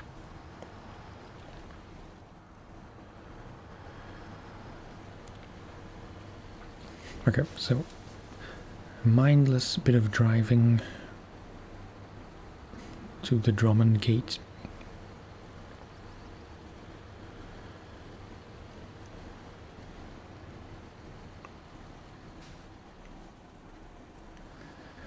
It'd be nice to find the upgrade for the Kodiak. I forget if it's the diff locks or the all-wheel drive. I'm pretty sure it starts with one of the two, but the other one you have to find in Alaska.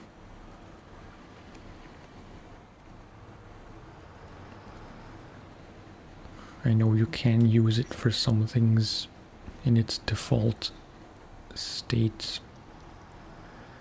but so far I haven't really used it for much except for really simple stuff.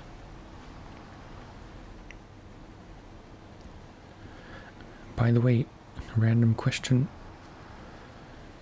Thoughts on the twin steer? Do you like it? Do you use it all the time? Or have you banished it to hell?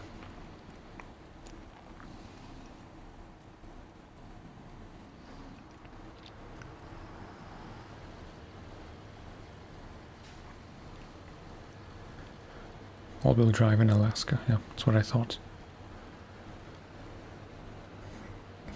Kodiak was the first fuel truck. I think that goes for most people. Like, it's not a... like, until you have it fully upgraded. It is not a very obvious choice. It has kind of tiny wheels, no all-wheel drive at the start.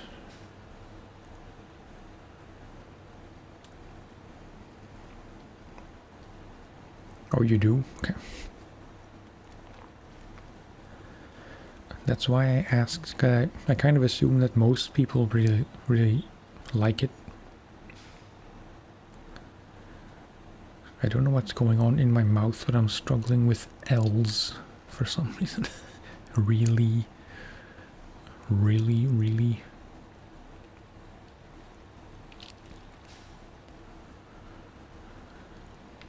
Maybe I have tongue cancer and my tongue is slowly swelling up and I don't even know it.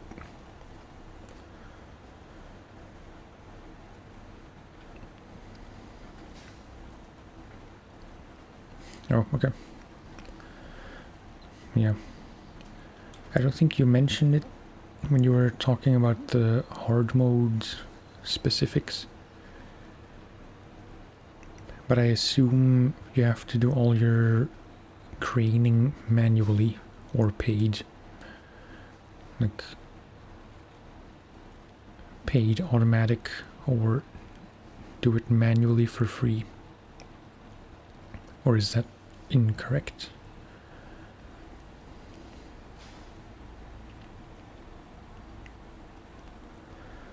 Semi-trailers are 4-5 slots. You don't get why bother using the twin steer. Yeah. You make a valid point.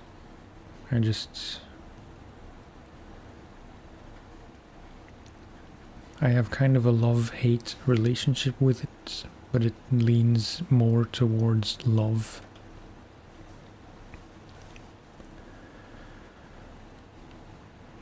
And I'll be honest, a big reason is just because I think it looks cool.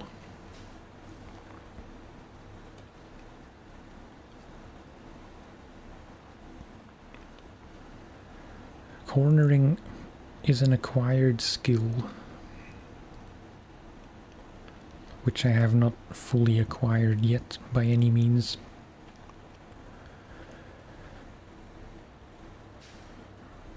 And yeah, practically speaking, although it depends on the job, I suppose, but I think I do prefer semi-trailers over the twin steer. They're easier to turn, they're not necessarily more difficult to reverse with.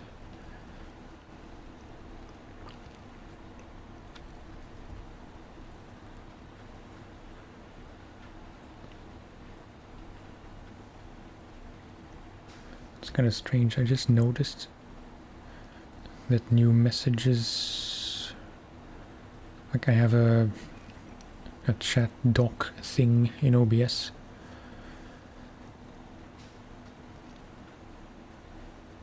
And I have a thing where it shows up on screen. I don't know if people actually care about that, but maybe some of them do.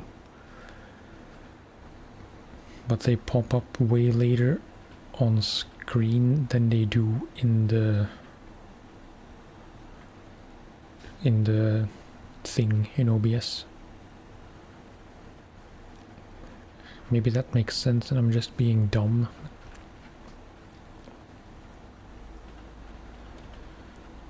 I suppose I don't even know.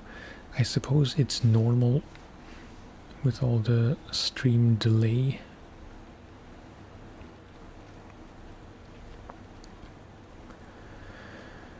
I will say the twin steer has done most of the work so far in Wisconsin.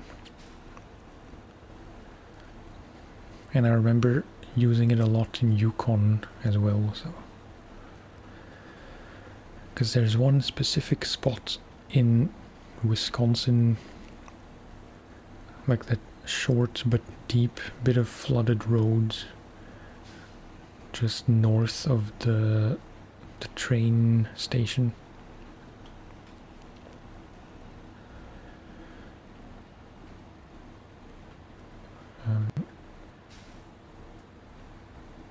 I have to concede that I haven't used all the trucks I have there, so I can't say if it's objectively the easier choice with the twin steer. But of the ones I've tried, the twin steer did by far the best job. Because it kind of cruises through there slowly, but not unreasonably slowly.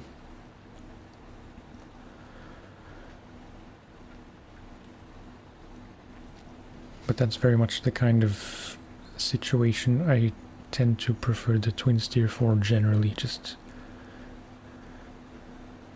no turning required, or minimal turning required. No sharp corners. Mostly even terrain, like no hollow forest paths or nonsense like that. Because in those cases it will tip. Ideally not too many big rocks either, although mostly that's fine. But yeah, like difficult terrain but spacious terrain, I suppose. That's where I very much like the twin steer.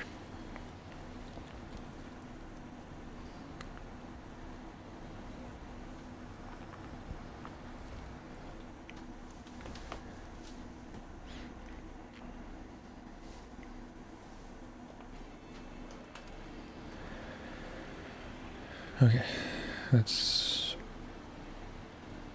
kind of the first half done for now.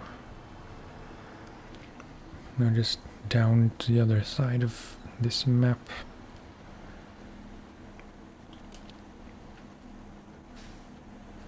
Which will take us pretty much to Island Lake already.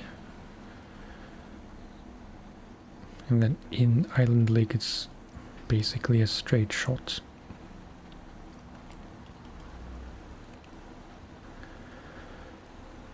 Another random question, do you use scouts a lot for hauling? Because I pretty much never do.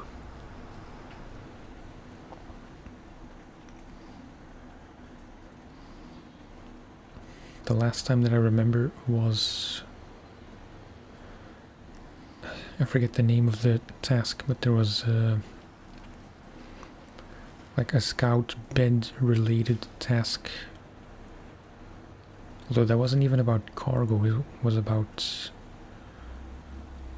I think you had to do it with that trailer, so there wasn't much of a choice.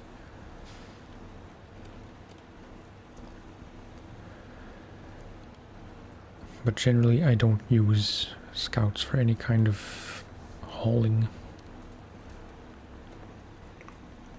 As much as I like the Ford F750, I like my scouts for scouting and my trucks for trucking. Unless there's like a task which is pretty rare, where you just need to take one slot worth of stuff. Like one heavier slot kind of cargo, or like 2 wood planks, and there is a scout flatbed available somewhere for free with the cargo I need.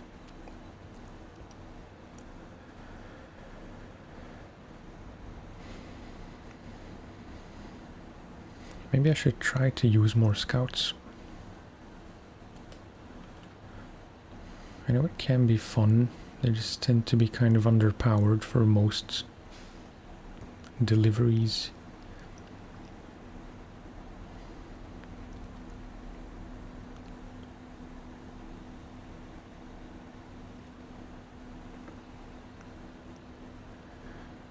Talking of scouts reminds me that I kinda want to buy a Lodestar. It's probably my favorite US scout. I've really grown to love the Scout 800 in this save after someone kindly pointed out the crawler suspension.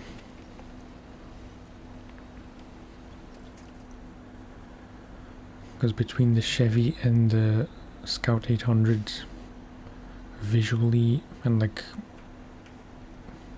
feeling wise, I always preferred the 800, but it just fell over so easily. The crawler suspension really helps with that, so I don't really have a need for the Chevy anymore, so I guess I could sell it. I don't think I have yet, but I might.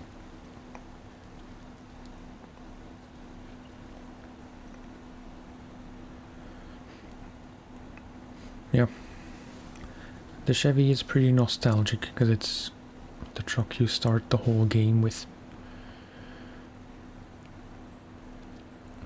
And it's very capable. Just after a while it gets a bit stale, maybe is the word.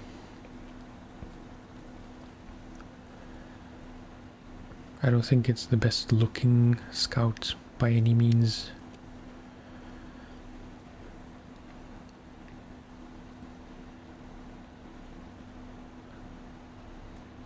It isn't necessarily the most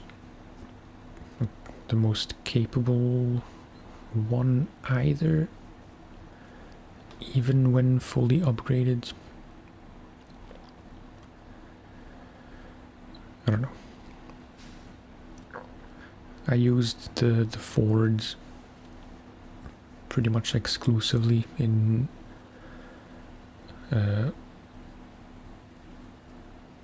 definitely in Yukon.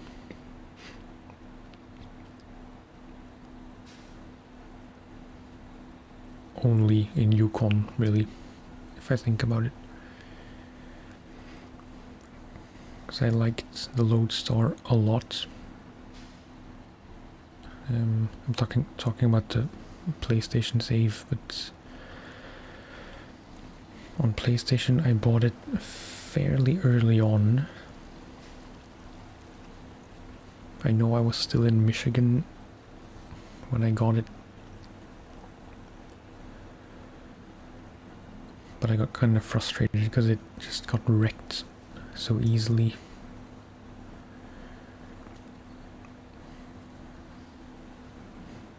It's very capable, it's also very fragile, and I just got kind of tired of it. And the Ford is just such a monster. It doesn't even really count as a scout, in my opinion.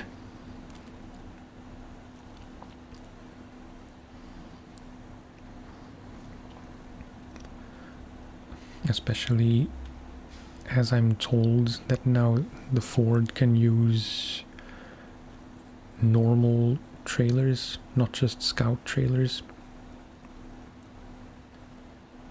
I haven't tried that, so I can't say for sure, but that's what I heard. Oh, whoops. Wrong way.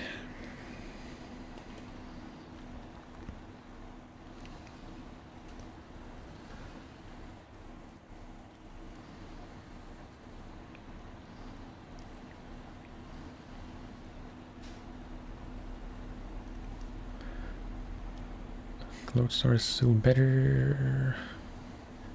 Basically a medium duty truck. Yeah. Again, if there are situations where you need a one slot cargo, in those cases I would consider the Lodestar, although most likely I'd forget that it's even an option.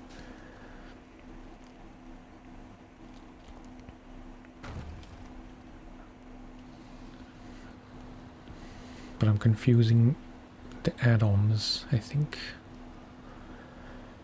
Because the Lodestar... I know the Ford has a one-slot bed.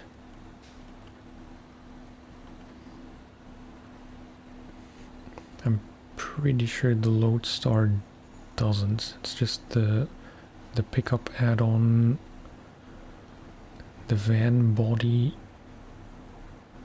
and the crane.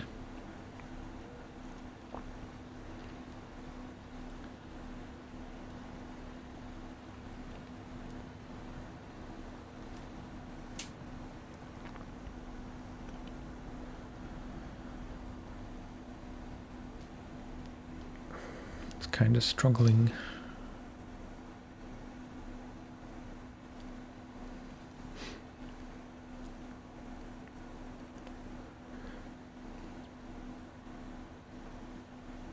I'm not regretting my choice just yet.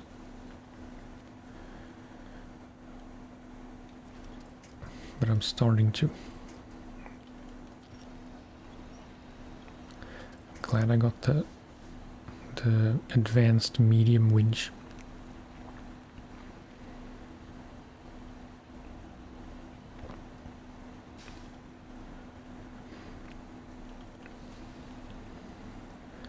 Try to chain missions together, is always carrying at least 5 slots of cargo. Yeah, good point.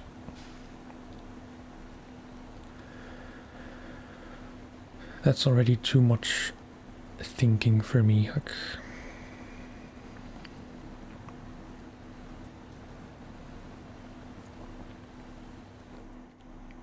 I also prefer to do things one task at a time.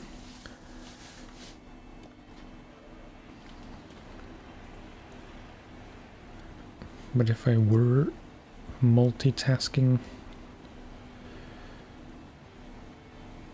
I think I would mess up all the time and take things to the wrong place or not have enough of whatever type of cargo.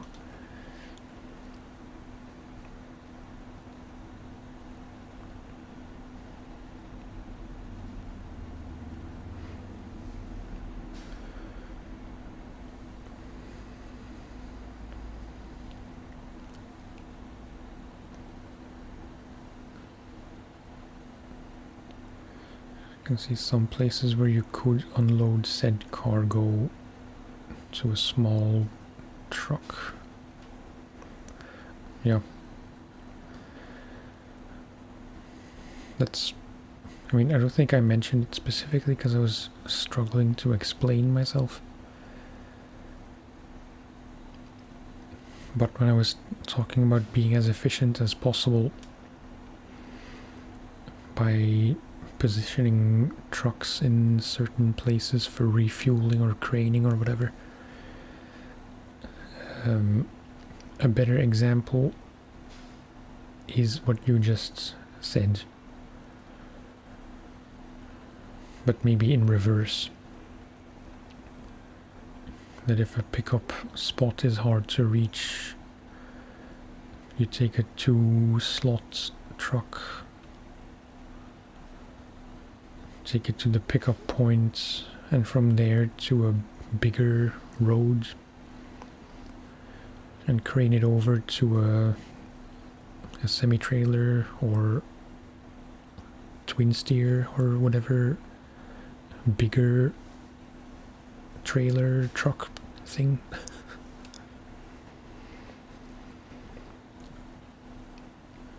Rather than driving a semi-trailer past each pickup point, you know what I mean?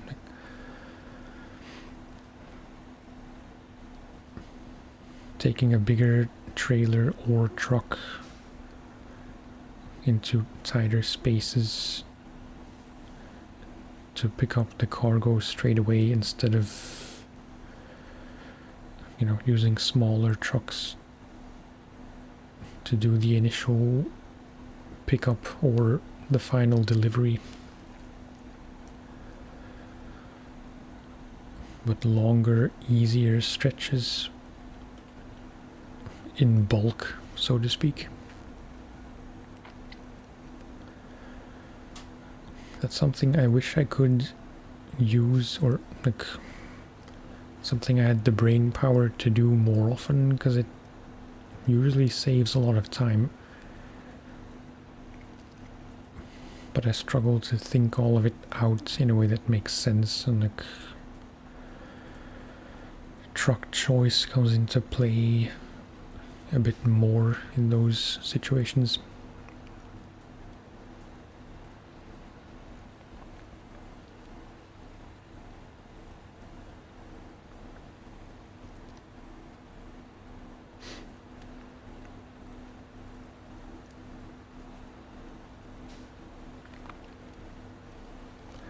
I think the shortest way I can explain my way of playing SnowRunner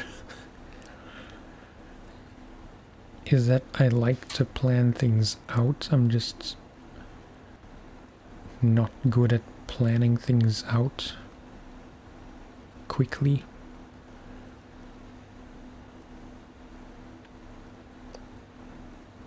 So, like I said earlier, in the time it takes me to plan, you know, I could have been halfway down the road.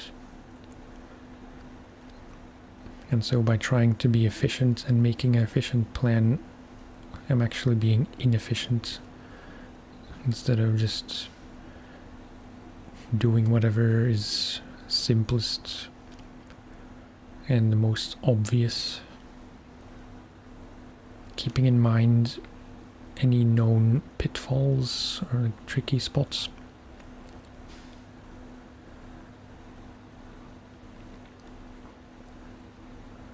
Because by the simplest solution, I don't mean the simplest route necessarily. Because what seems simple on the map is not always the best choice, as I'm sure you know.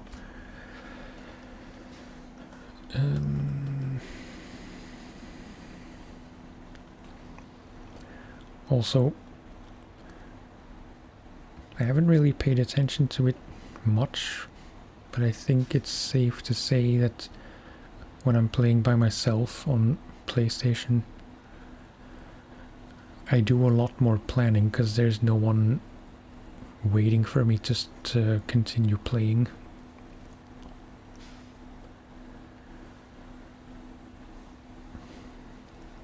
That depends on the viewer, I suppose, but I'm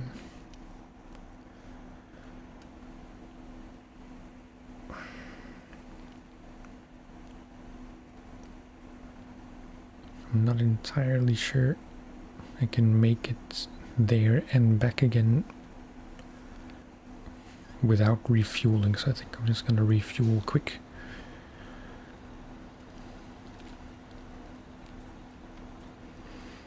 Yeah. It's a fine line between thinking things through and just being efficient and overcomplicating things.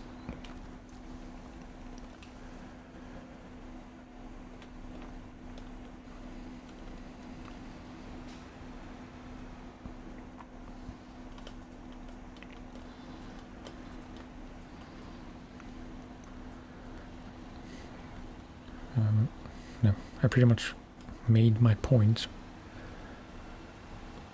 but when I'm streaming I try to be mindful of not spending too long thinking things through, even though I still do.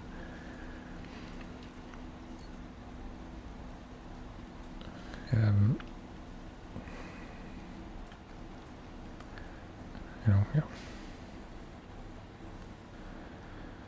I am mindful of not wanting to waste your time as a viewer, because I assume most people prefer to watch actual driving and not staring at the map.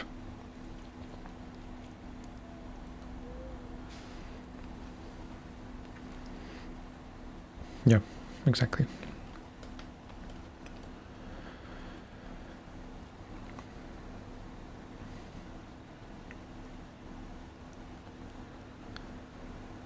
I am still very much guilty of overthinking things, as I'm sure you've experienced by now.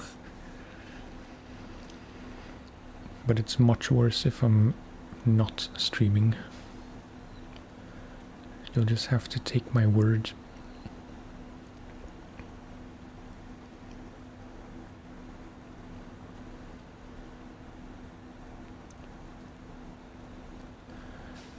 And when I do take however long I need to set up a plan that I think makes the most sense, it still doesn't always work out the way I planned.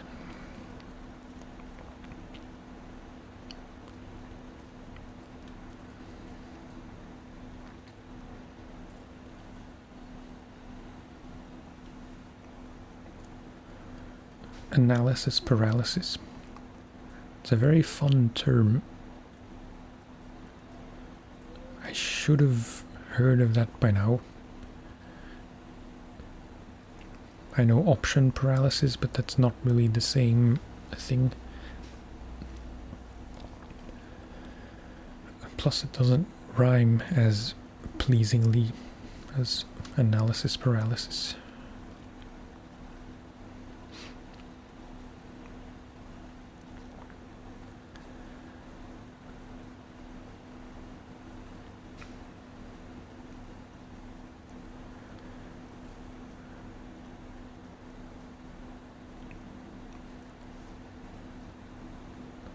Might just be the title of the stream after it's, after the stream. I tend to use kind of generic titles for the stream itself and then change the thumbnail and title afterwards to something more specific to that, to what actually happened.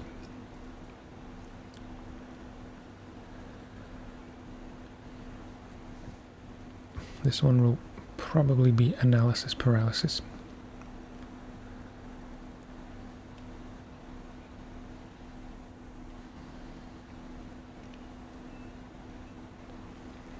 Which reminds me, I don't have a screenshot yet.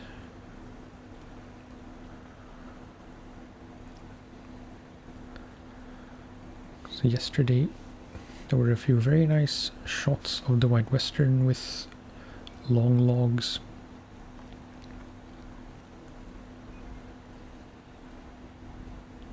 when it's daytime, I'll have to remember to go into photo mode briefly to take a few shots.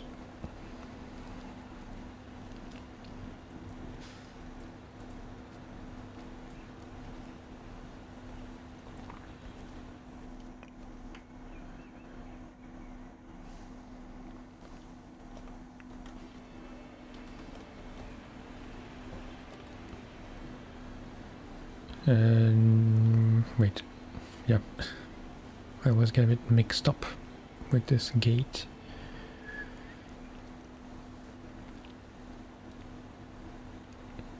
But we do need to go through here.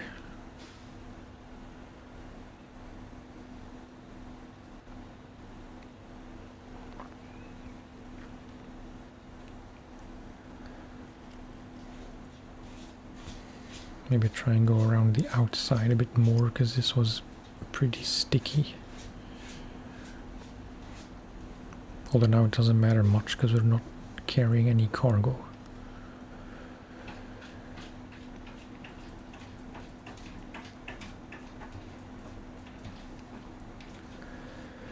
Uh, 2 hours 22.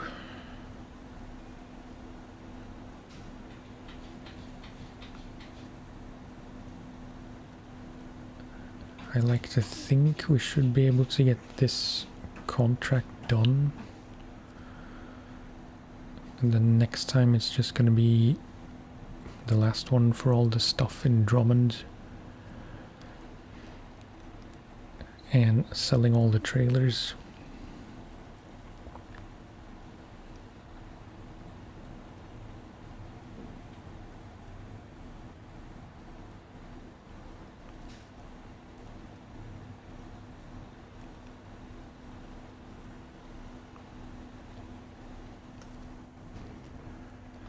But I am getting a bit hungry. Okay, that's completely on me. Don't text and drive.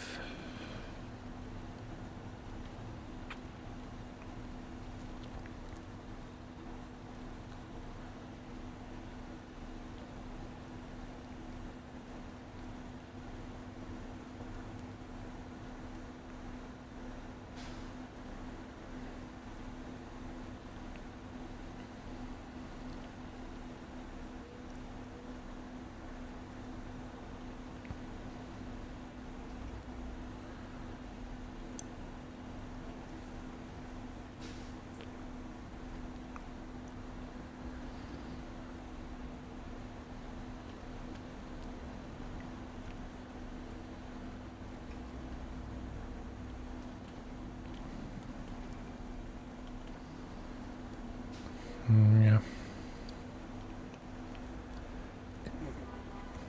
That was a better line through that puddle.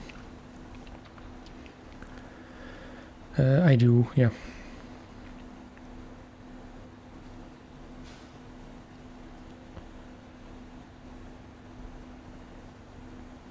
I hadn't played for several months until recently.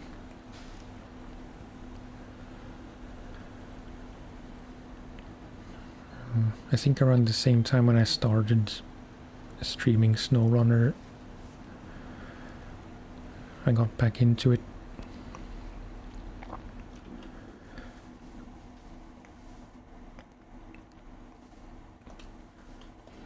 And like I mentioned, I have way more seasons on PlayStation.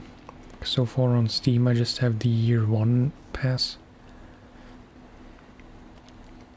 which I believe is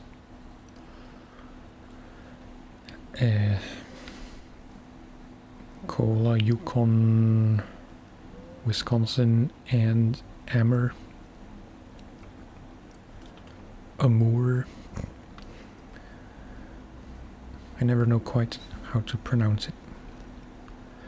But on PlayStation I have pretty much all of them.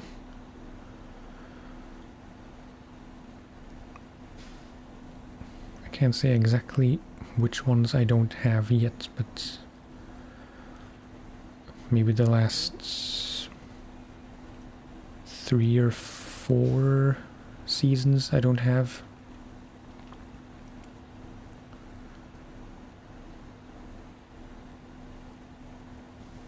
It'll take me like 5 years to get through everything I have now, so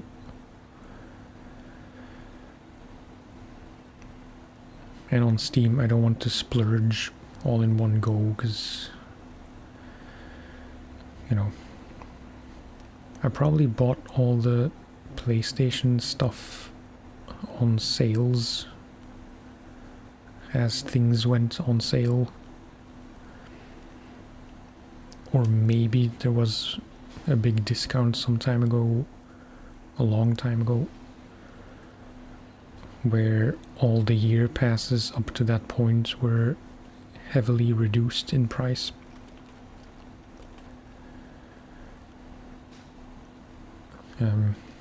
Either way, I bought everything that was available at the time because I was determined and convinced I would get through it at a reasonable pace, which of course is a dangerous thing to think.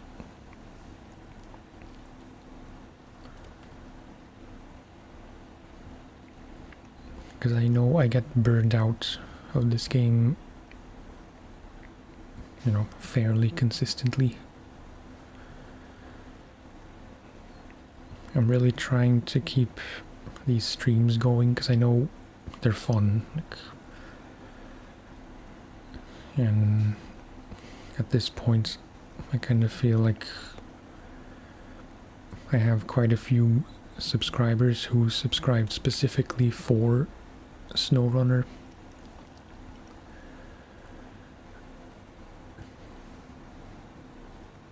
During the streams or after watching the VOD.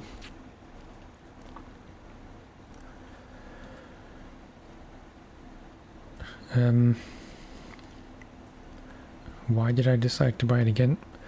Mostly practical reasons.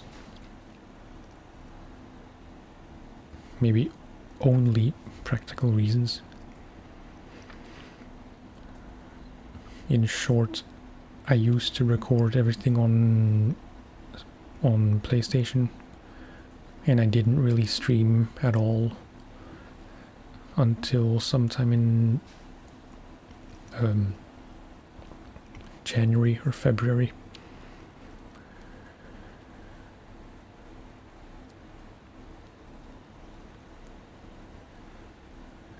But in the summer, I think last year, I got a PC upgrade, quite a significant one. Because my old PC was from 2017 with no upgrades since then.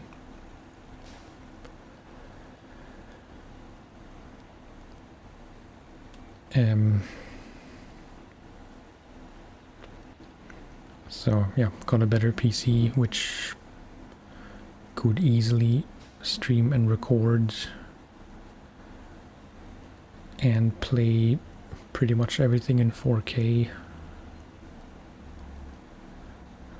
which the PlayStation also can, I guess, in a way.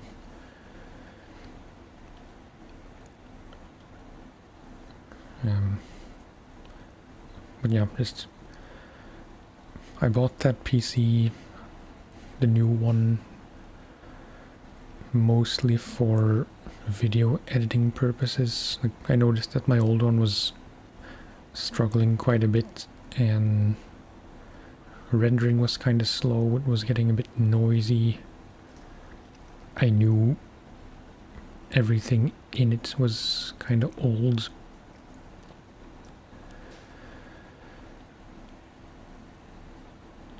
So it was just time for an upgrade, and as a bonus I knew that I'd be able to play some more games on PC which might not always be available on PlayStation.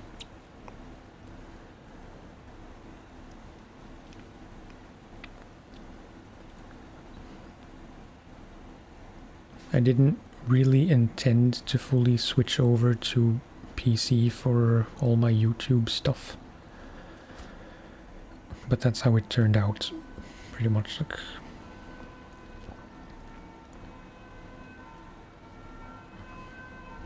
siren outside.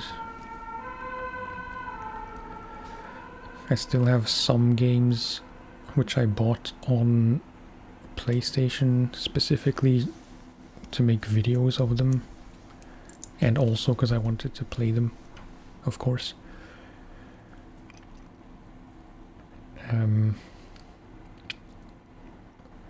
But there's a good chance I'll just end up buying those games again on Steam whenever they're on some kind of big sale.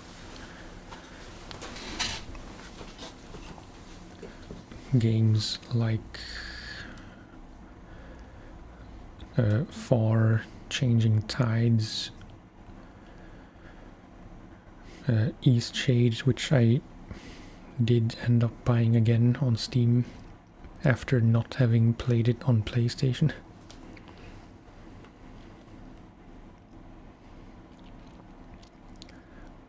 Where my White Western is here.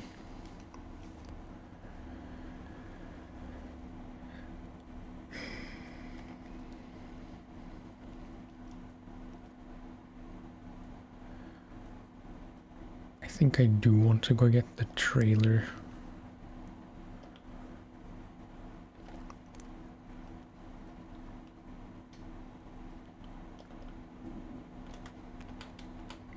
What did I do? Nope. Oh.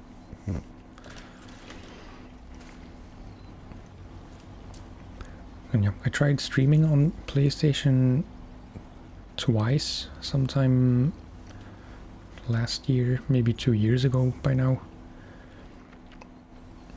But it just wasn't very nice. Like,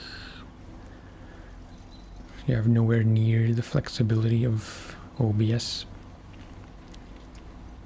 I don't have a practical solution to stream from PlayStation to a PC with OBS, because PlayStation be downstairs, PC be upstairs.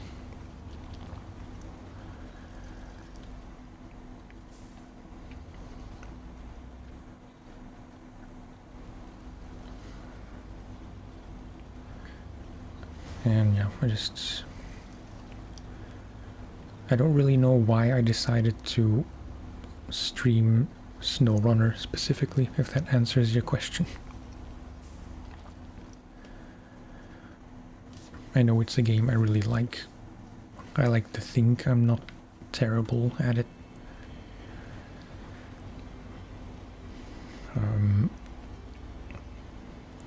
I know some of my viewers liked the videos I used to make of SnowRunner. Again, like 2 years ago or more.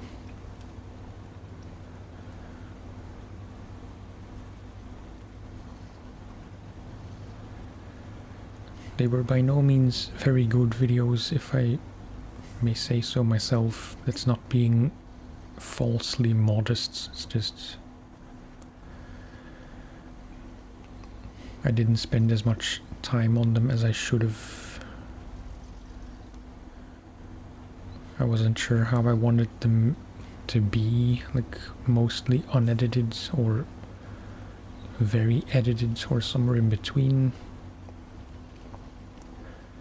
But that was all on PlayStation.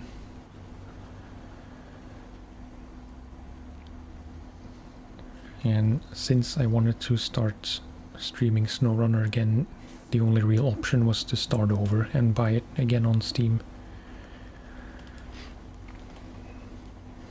I hope that answers the question. I feel like that was a very roundabout response.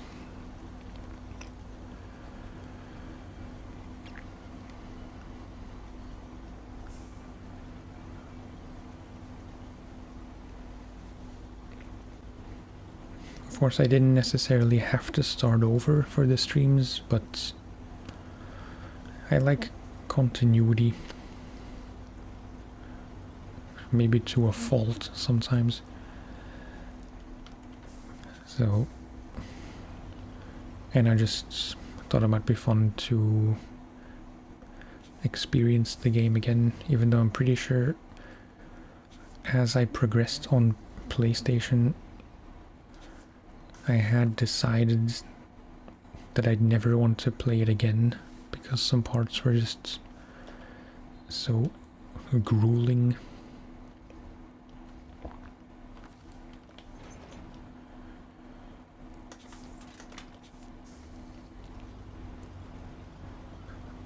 Which is what made me think how I should approach things, if I should play through everything again on Steam.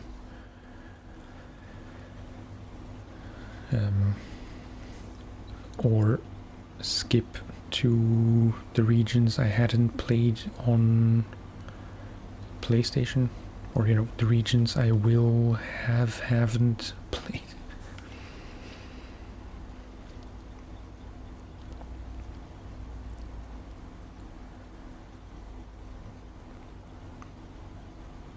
But if I skip ahead, then the question would raise itself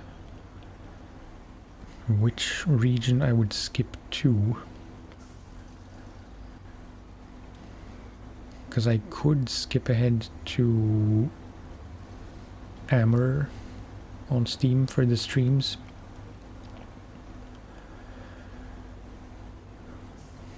Which might be more interesting because I won't have played that one again. Not again. I won't have... Why am I making tenses so difficult? I haven't played Amber yet, so maybe it would be more interesting to play those for the first time on stream.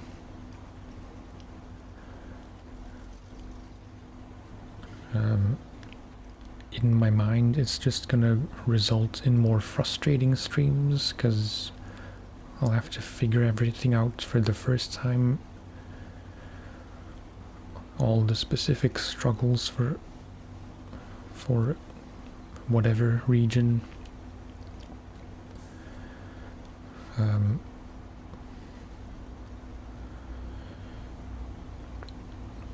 know, I think I prefer to, yeah, to keep playing through it in parallel on PlayStation and having to catch up on Steam.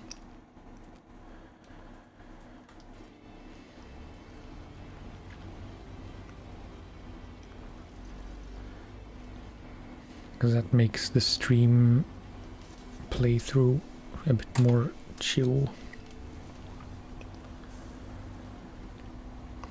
Let's be honest, there are still frequent struggles, even though I've played through all of Michigan. Admittedly, a long time ago by now, but still.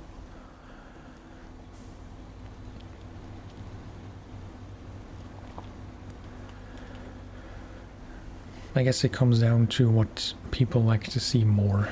If they want a more entertaining stream in the sense of funny accidents or raging streamers, which I'm not anyway. Or if they prefer to see a more quote-unquote skilled stream where I know more what I'm doing than if I were playing blind.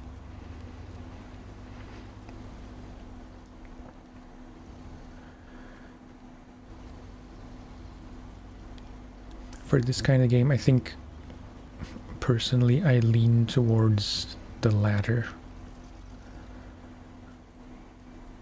Like, some games it's fun to see the streamer struggle.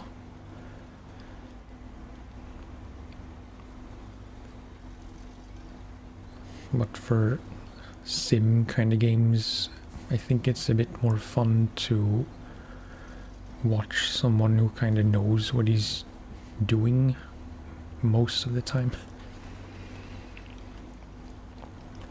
I'm digging a fairly deep hole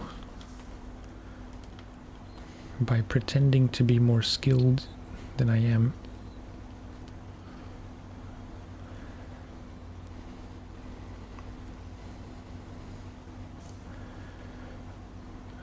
Yeah, just a bit after 5 p.m. Out of curiosity, what time zone are you in? You said good afternoon, so I assume you're generally in Europe?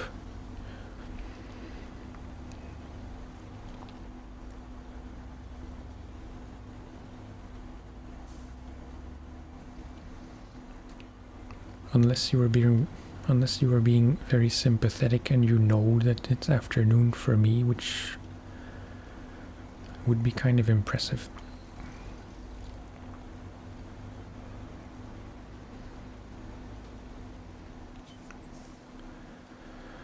Yeah, almost, or not almost, a bit after 5. I'd very much like to finish this task. It's hard to say how much longer it's gonna take, but I think another half hour or so, hopefully.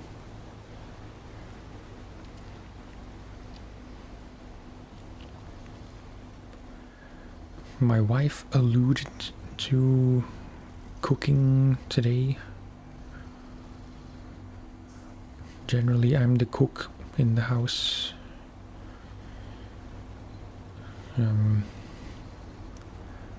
Either I cook or we have takeout. That's pretty much the deal. And I'm okay with that.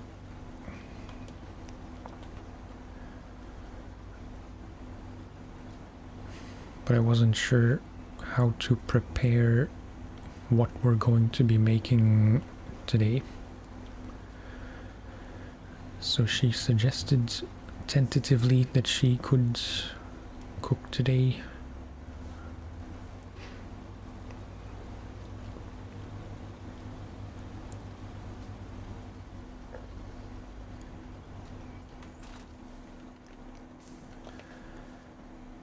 I don't really need to refuel, but let's anyway.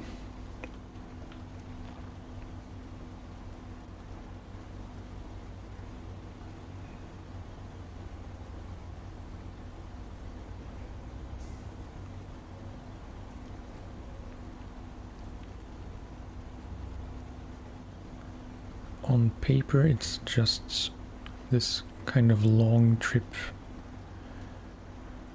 Oh, whoa, wait. Where am I even going?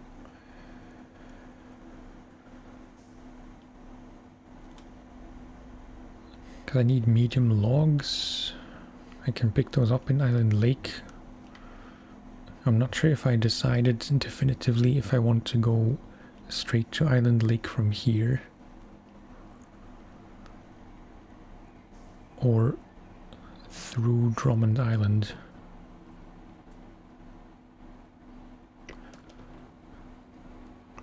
I think I want to go straight.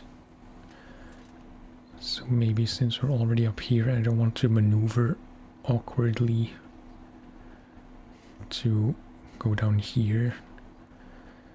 Let's just take this exit and then head for the gate.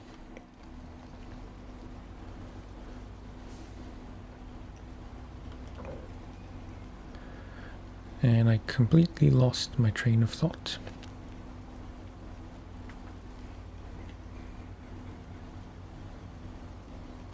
I think I was saying that on paper it's just this one trip to Island Lake. Yeah. And then 2 trips for the actual delivery. Jesus. You're not supposed to have this big of a turning circle. my dear White Western.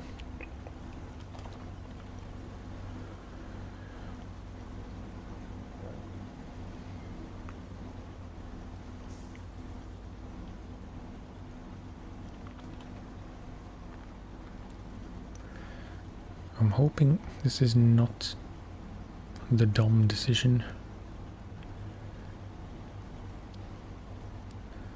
Getting from the top to the bottom in Drummond Islands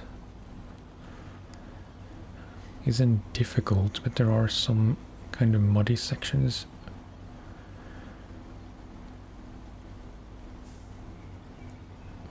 As opposed to the swamp just here, which I think should still be a bit easier and or faster.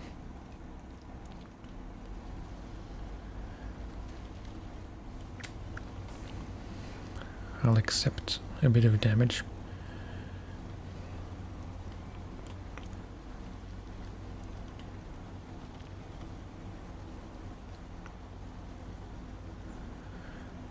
It's really an annoyingly placed gate.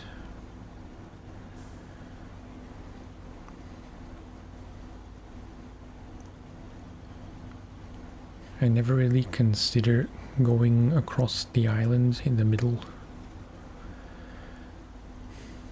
Maybe unrightfully so, because it's really not that difficult.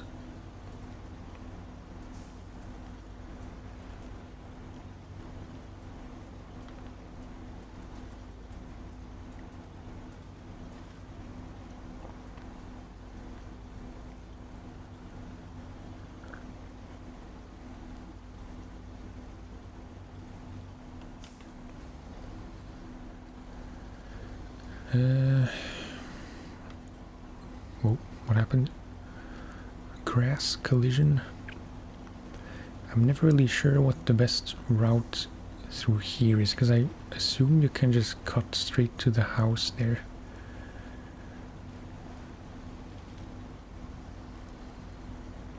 But I always take the longer way around.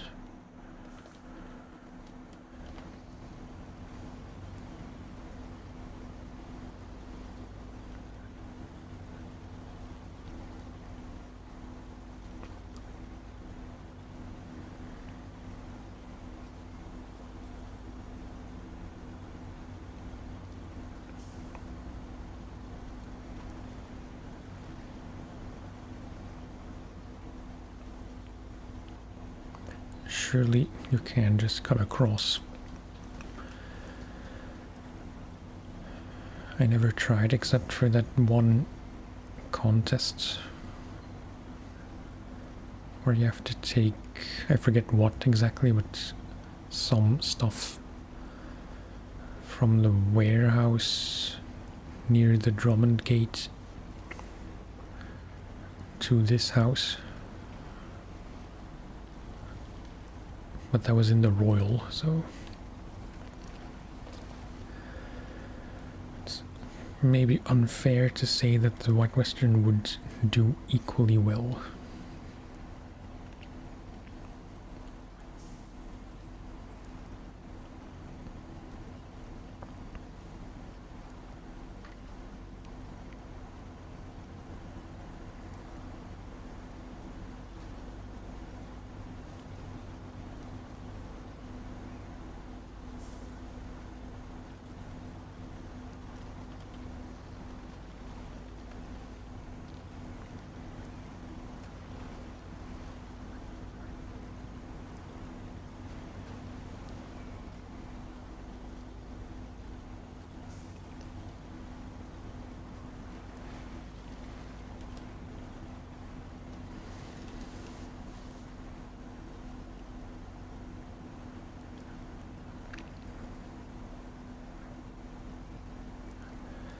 It does well in mud.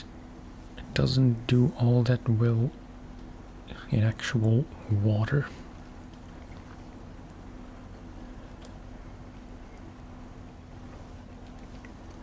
Maybe that's just asking a bit too much, Because it's not technically an off-road truck.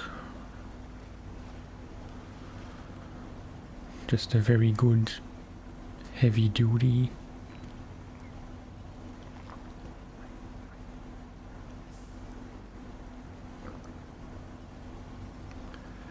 The trailer doesn't help, I'm sure.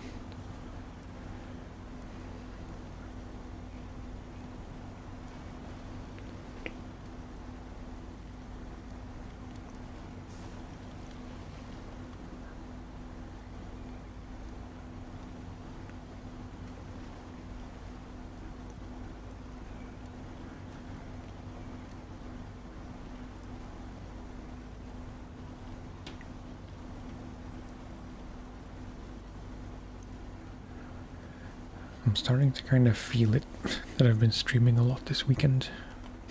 Getting a bit drowsy.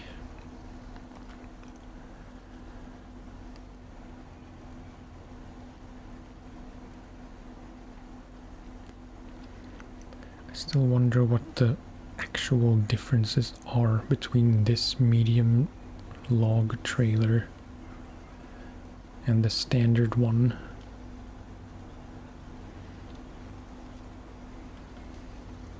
Because someone made a point that this one has fewer wheels, so it should get stuck a bit less. I don't know if that logic holds up. For one, because it does have 4 wheels, they're just close together, which might make a difference.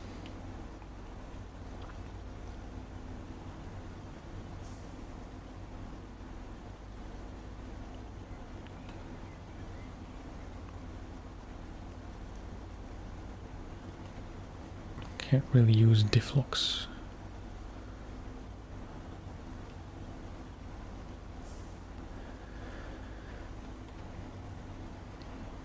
Okay. Pretty much at the gate.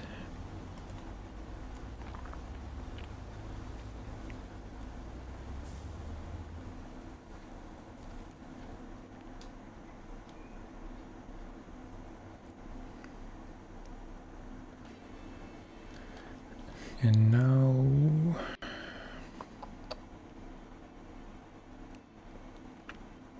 I don't really know what the best route is. I'm guessing I want to stick to the brown paths and not so much the yellow ones, although that doesn't really sail that much. Because I think I can just go around and then down here past the tower, and then the same way back and forth once more. Sans trailer.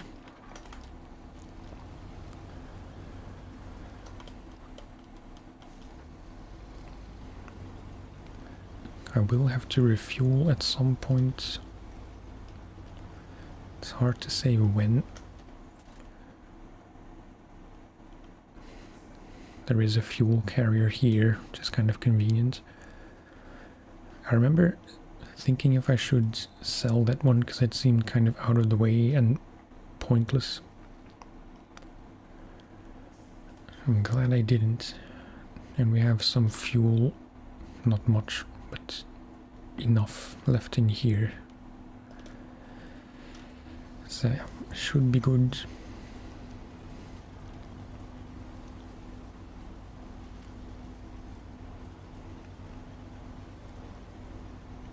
The second trip will be just the truck, no trailer. That should help on all fronts.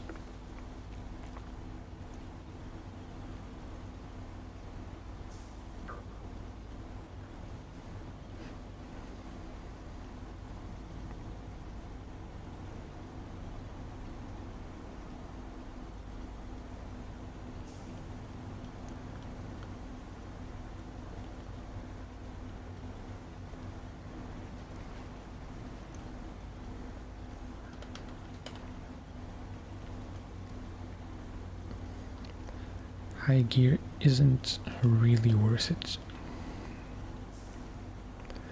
Sometimes it's noticeably faster, sometimes it's just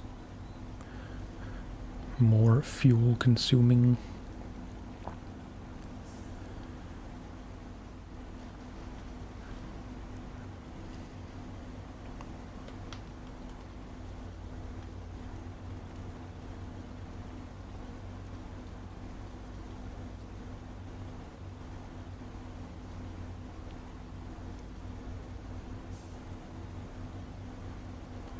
Even here it's not all that much faster. Like on mostly solid dirt roads.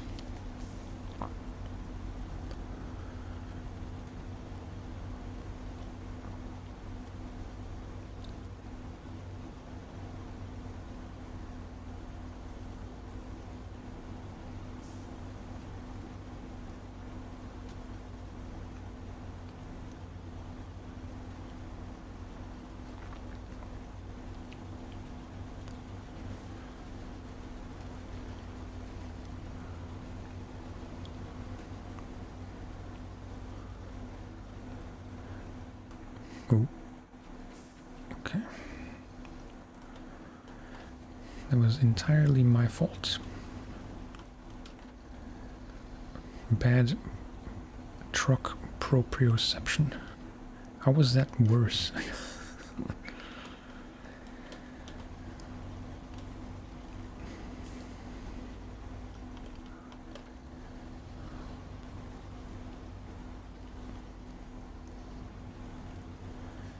Okay, okay.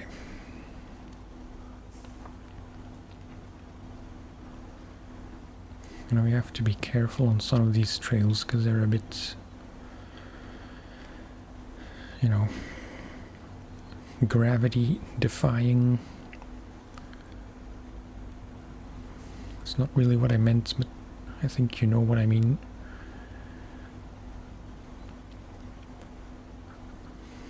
A sudden deep hole that makes you fall over. It's more of a problem in the Fleet Star, which, come to think of it, I have used very little in all of Michigan. Definitely after I got the Royal from Alaska. I can't recall the last time I used the Fleet Star.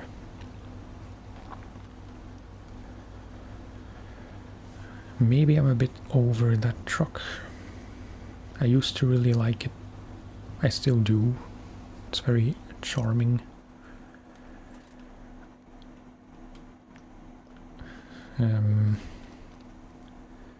But, you know,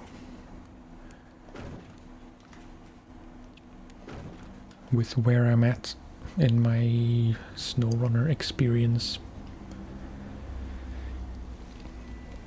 it's just never really the perfect choice anymore.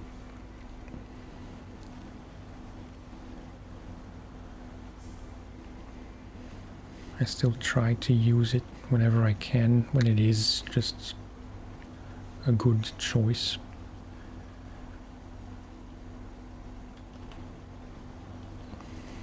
But I've kind of stopped using it for the sake of using it, because people like to rave about the Fleet Star. I'm sure I did at a few points.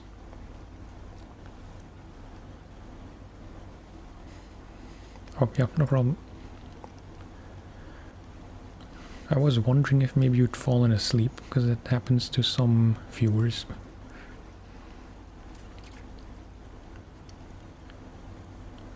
What kind of animals? Like general pets or actual livestock or anything?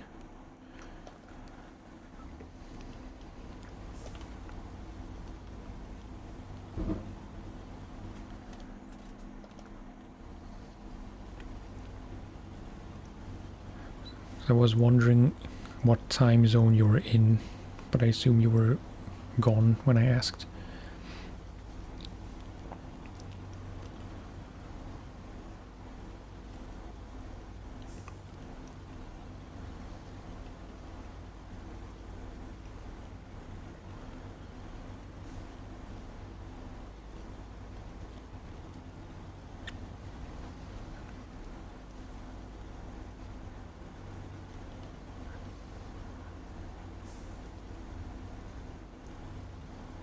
Oops, it's a bit tilty.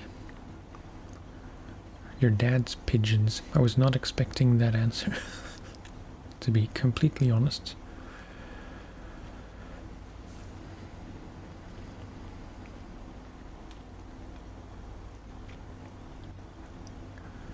You could fall asleep. Yeah, I tend to say it on occasion when it's appropriate to comment on it. But the general ASMR labeled content is probably the only kind of content where it is really a compliment if someone says they can fall asleep to your videos.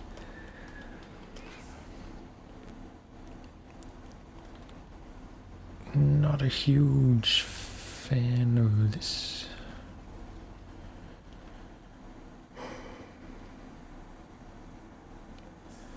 I don't want to go to the right more, because then I'll just lean to the right more.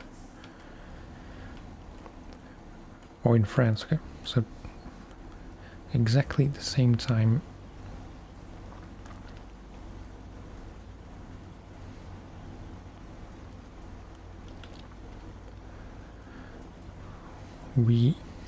By we I mean my wife and I,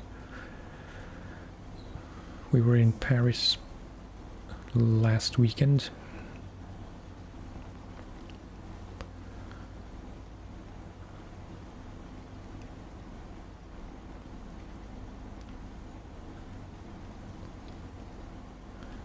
People have to be a bit careful here. People are always surprised.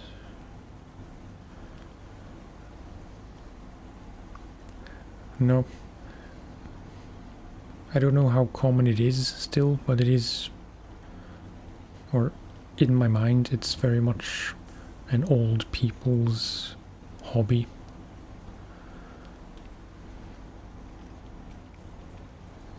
I know we had a neighbor in my parental home, like an older man, even at the time, who kept pigeons.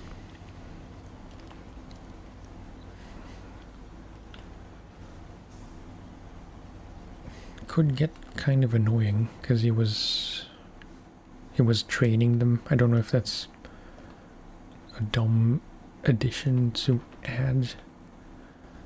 I don't know if it's common or standard even if you have pigeons that you train them. But that's what he did. He went to contests and stuff. He wasn't a very well liked man.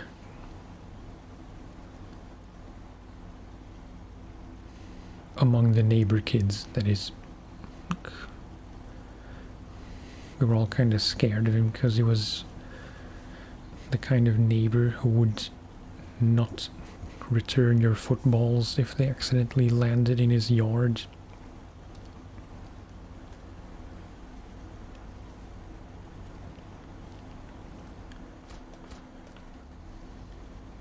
And on the weekends, a lot of the time he was training his pigeons, and like it's just a lot of yelling, repetitive yelling. So yeah, okay, wait, just one more. What happened? It's detached, but it's still attached somehow.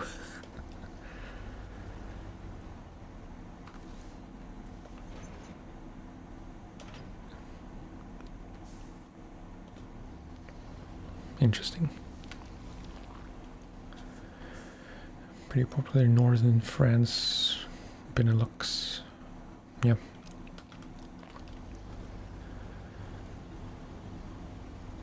I'm just saying for clarity, I am in Belgium.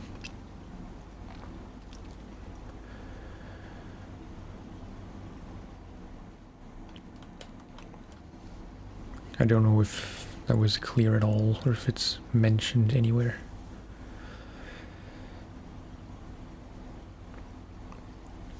I chose a long time to only make English content because it just comes more naturally to me, and I feel weird talking Dutch.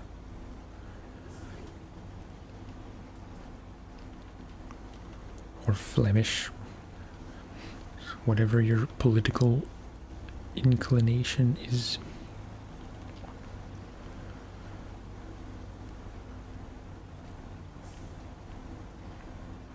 Oh, okay. Well, I never really knew how good our neighbor was at training pigeons, or like homing them, if that's the right verb.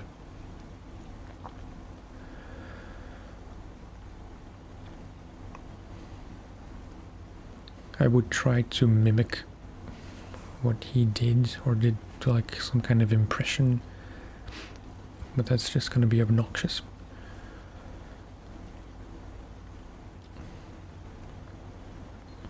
But it was just like yelling at them to come to him, because I never really witnessed it for any length of time, but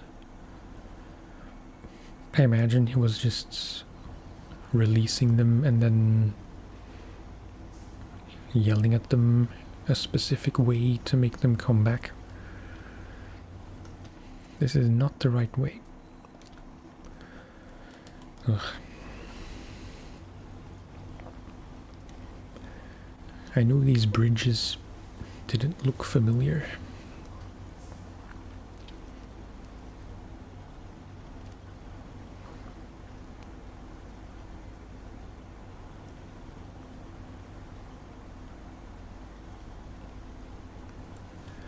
This would be an absolutely disastrous time for an accident, because it's the last part of the last task I want to do today.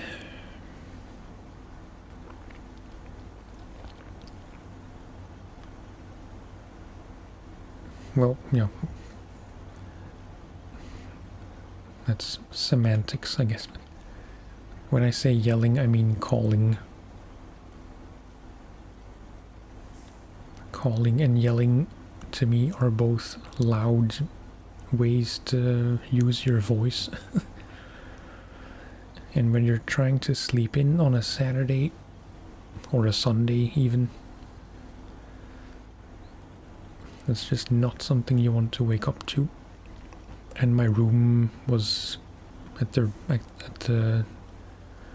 back of the house, so pretty much as close to him as you can get. Even though he was a few houses away, he wasn't a direct neighbor. Like a third neighbor.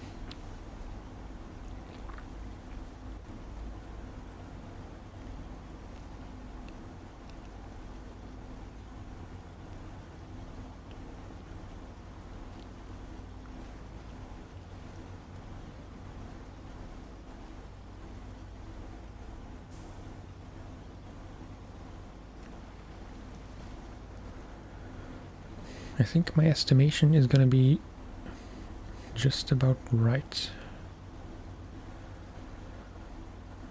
It was 5:15-ish when I estimated it would take another half hour, and now it's 25 minutes roughly later.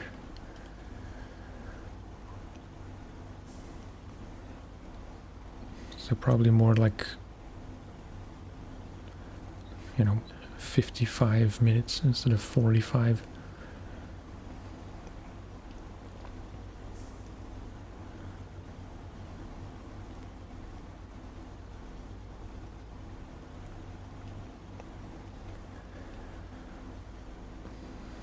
I'm gonna sound like an old guy, probably, but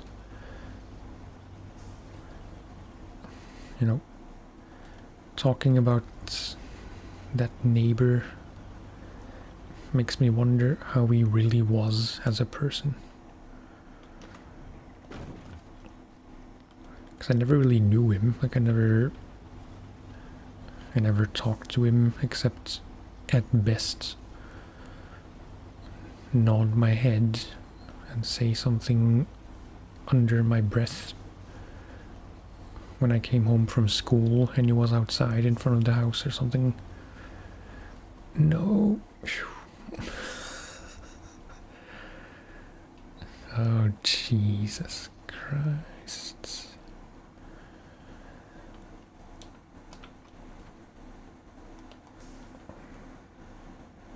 You have to be very, very careful.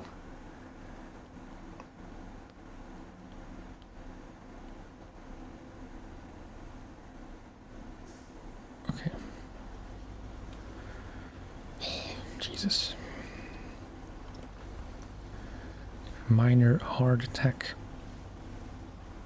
Mostly averted.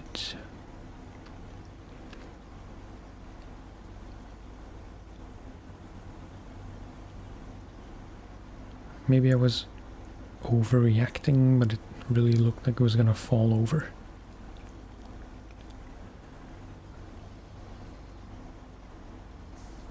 Which would have been proof that jinxing is a real thing, because I just said that it would be terrible if something were to happen now. In quite literally the final stretch of the stream. Just gonna leave it in the middle low gear.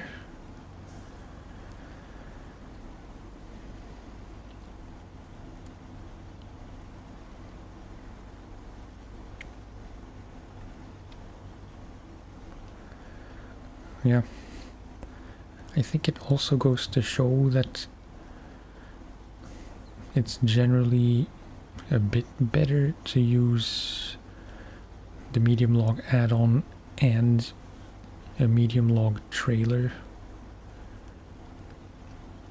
even if you're not, like, even if you don't need the trailer, because I guess the extra length helps a bit with stability.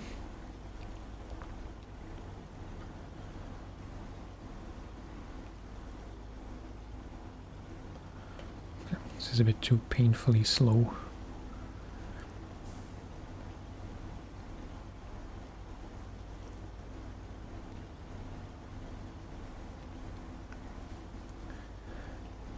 The White Western is supposed to be one of my more stable trucks.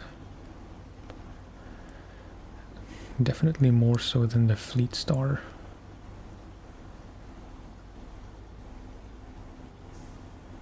About the same.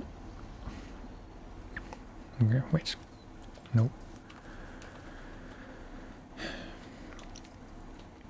I need to play it safe.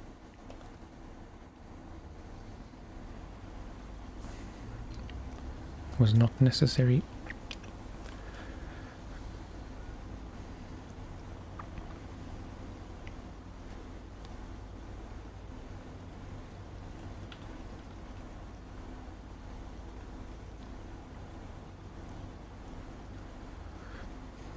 Yeah, I'm 100% sure I did at least a few times on PlayStation.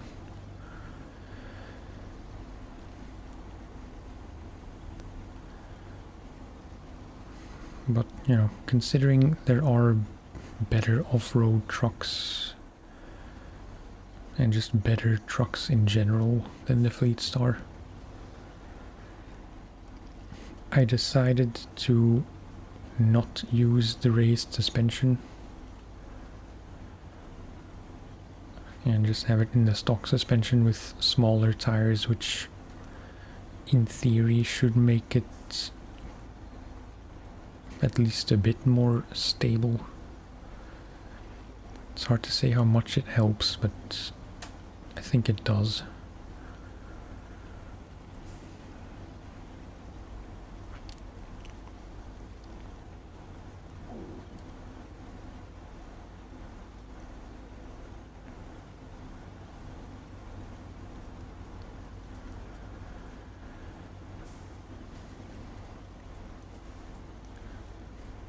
think I'm gonna be a bit preemptively victorious and start saying my goodbyes now, because I tend to drag out my end of stream bits most times.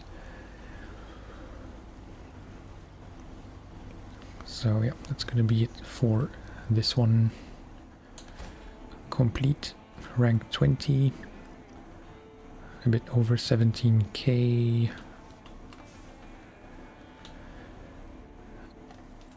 I just want to see, because there's this trailer, a bunch of fuel trailers.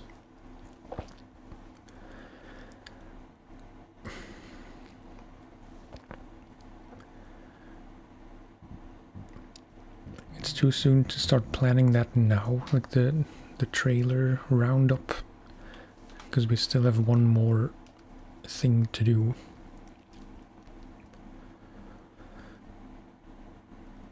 It's all medium logs, so it's just a few trips.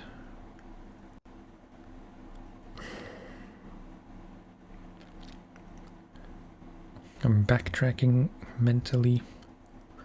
In my mind, it's just a few trips from here to Drummond Island.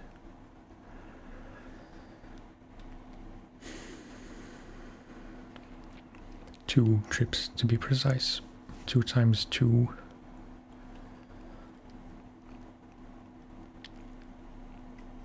I think, especially with the medium trailer,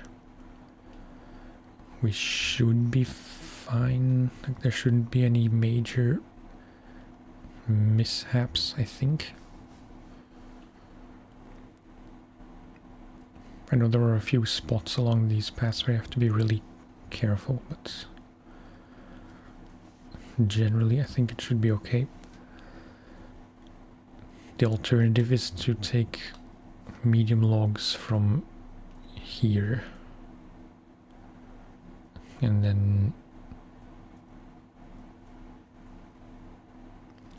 maybe that's not even such a bad idea.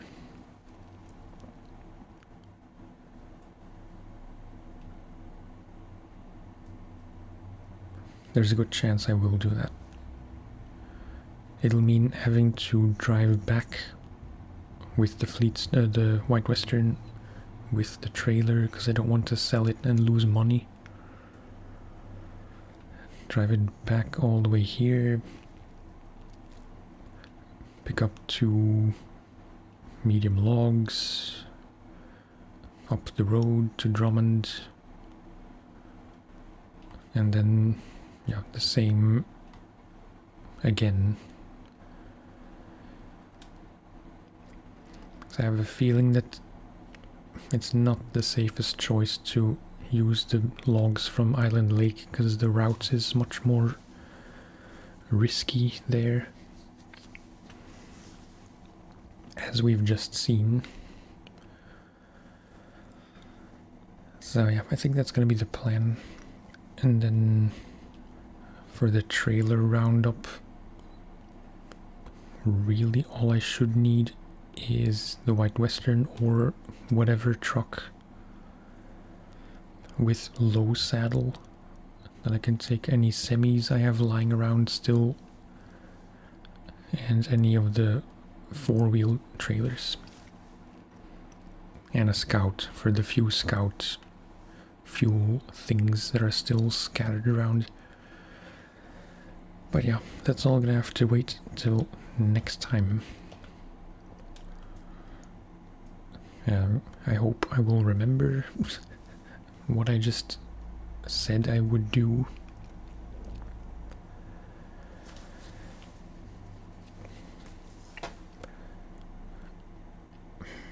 I'd like to do that final Michigan stream before next weekend, because I kind of had the plan to try an ETS 2 stream next weekend, and we'll be out for at least 2 days of the 4 days, Friday till Monday.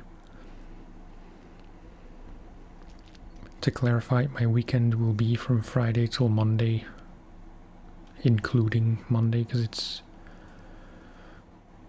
whatever the name is in English. Like Pinkstermaandag.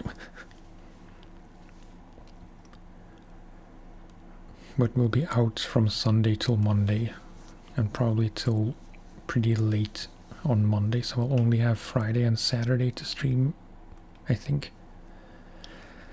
So yeah, I'll try to stream in the evening sometime to finish up Michigan. And then we can try ETS next weekend, hopefully. One stream or a few streams before we start Alaska, as I get snagged on my headphone cable.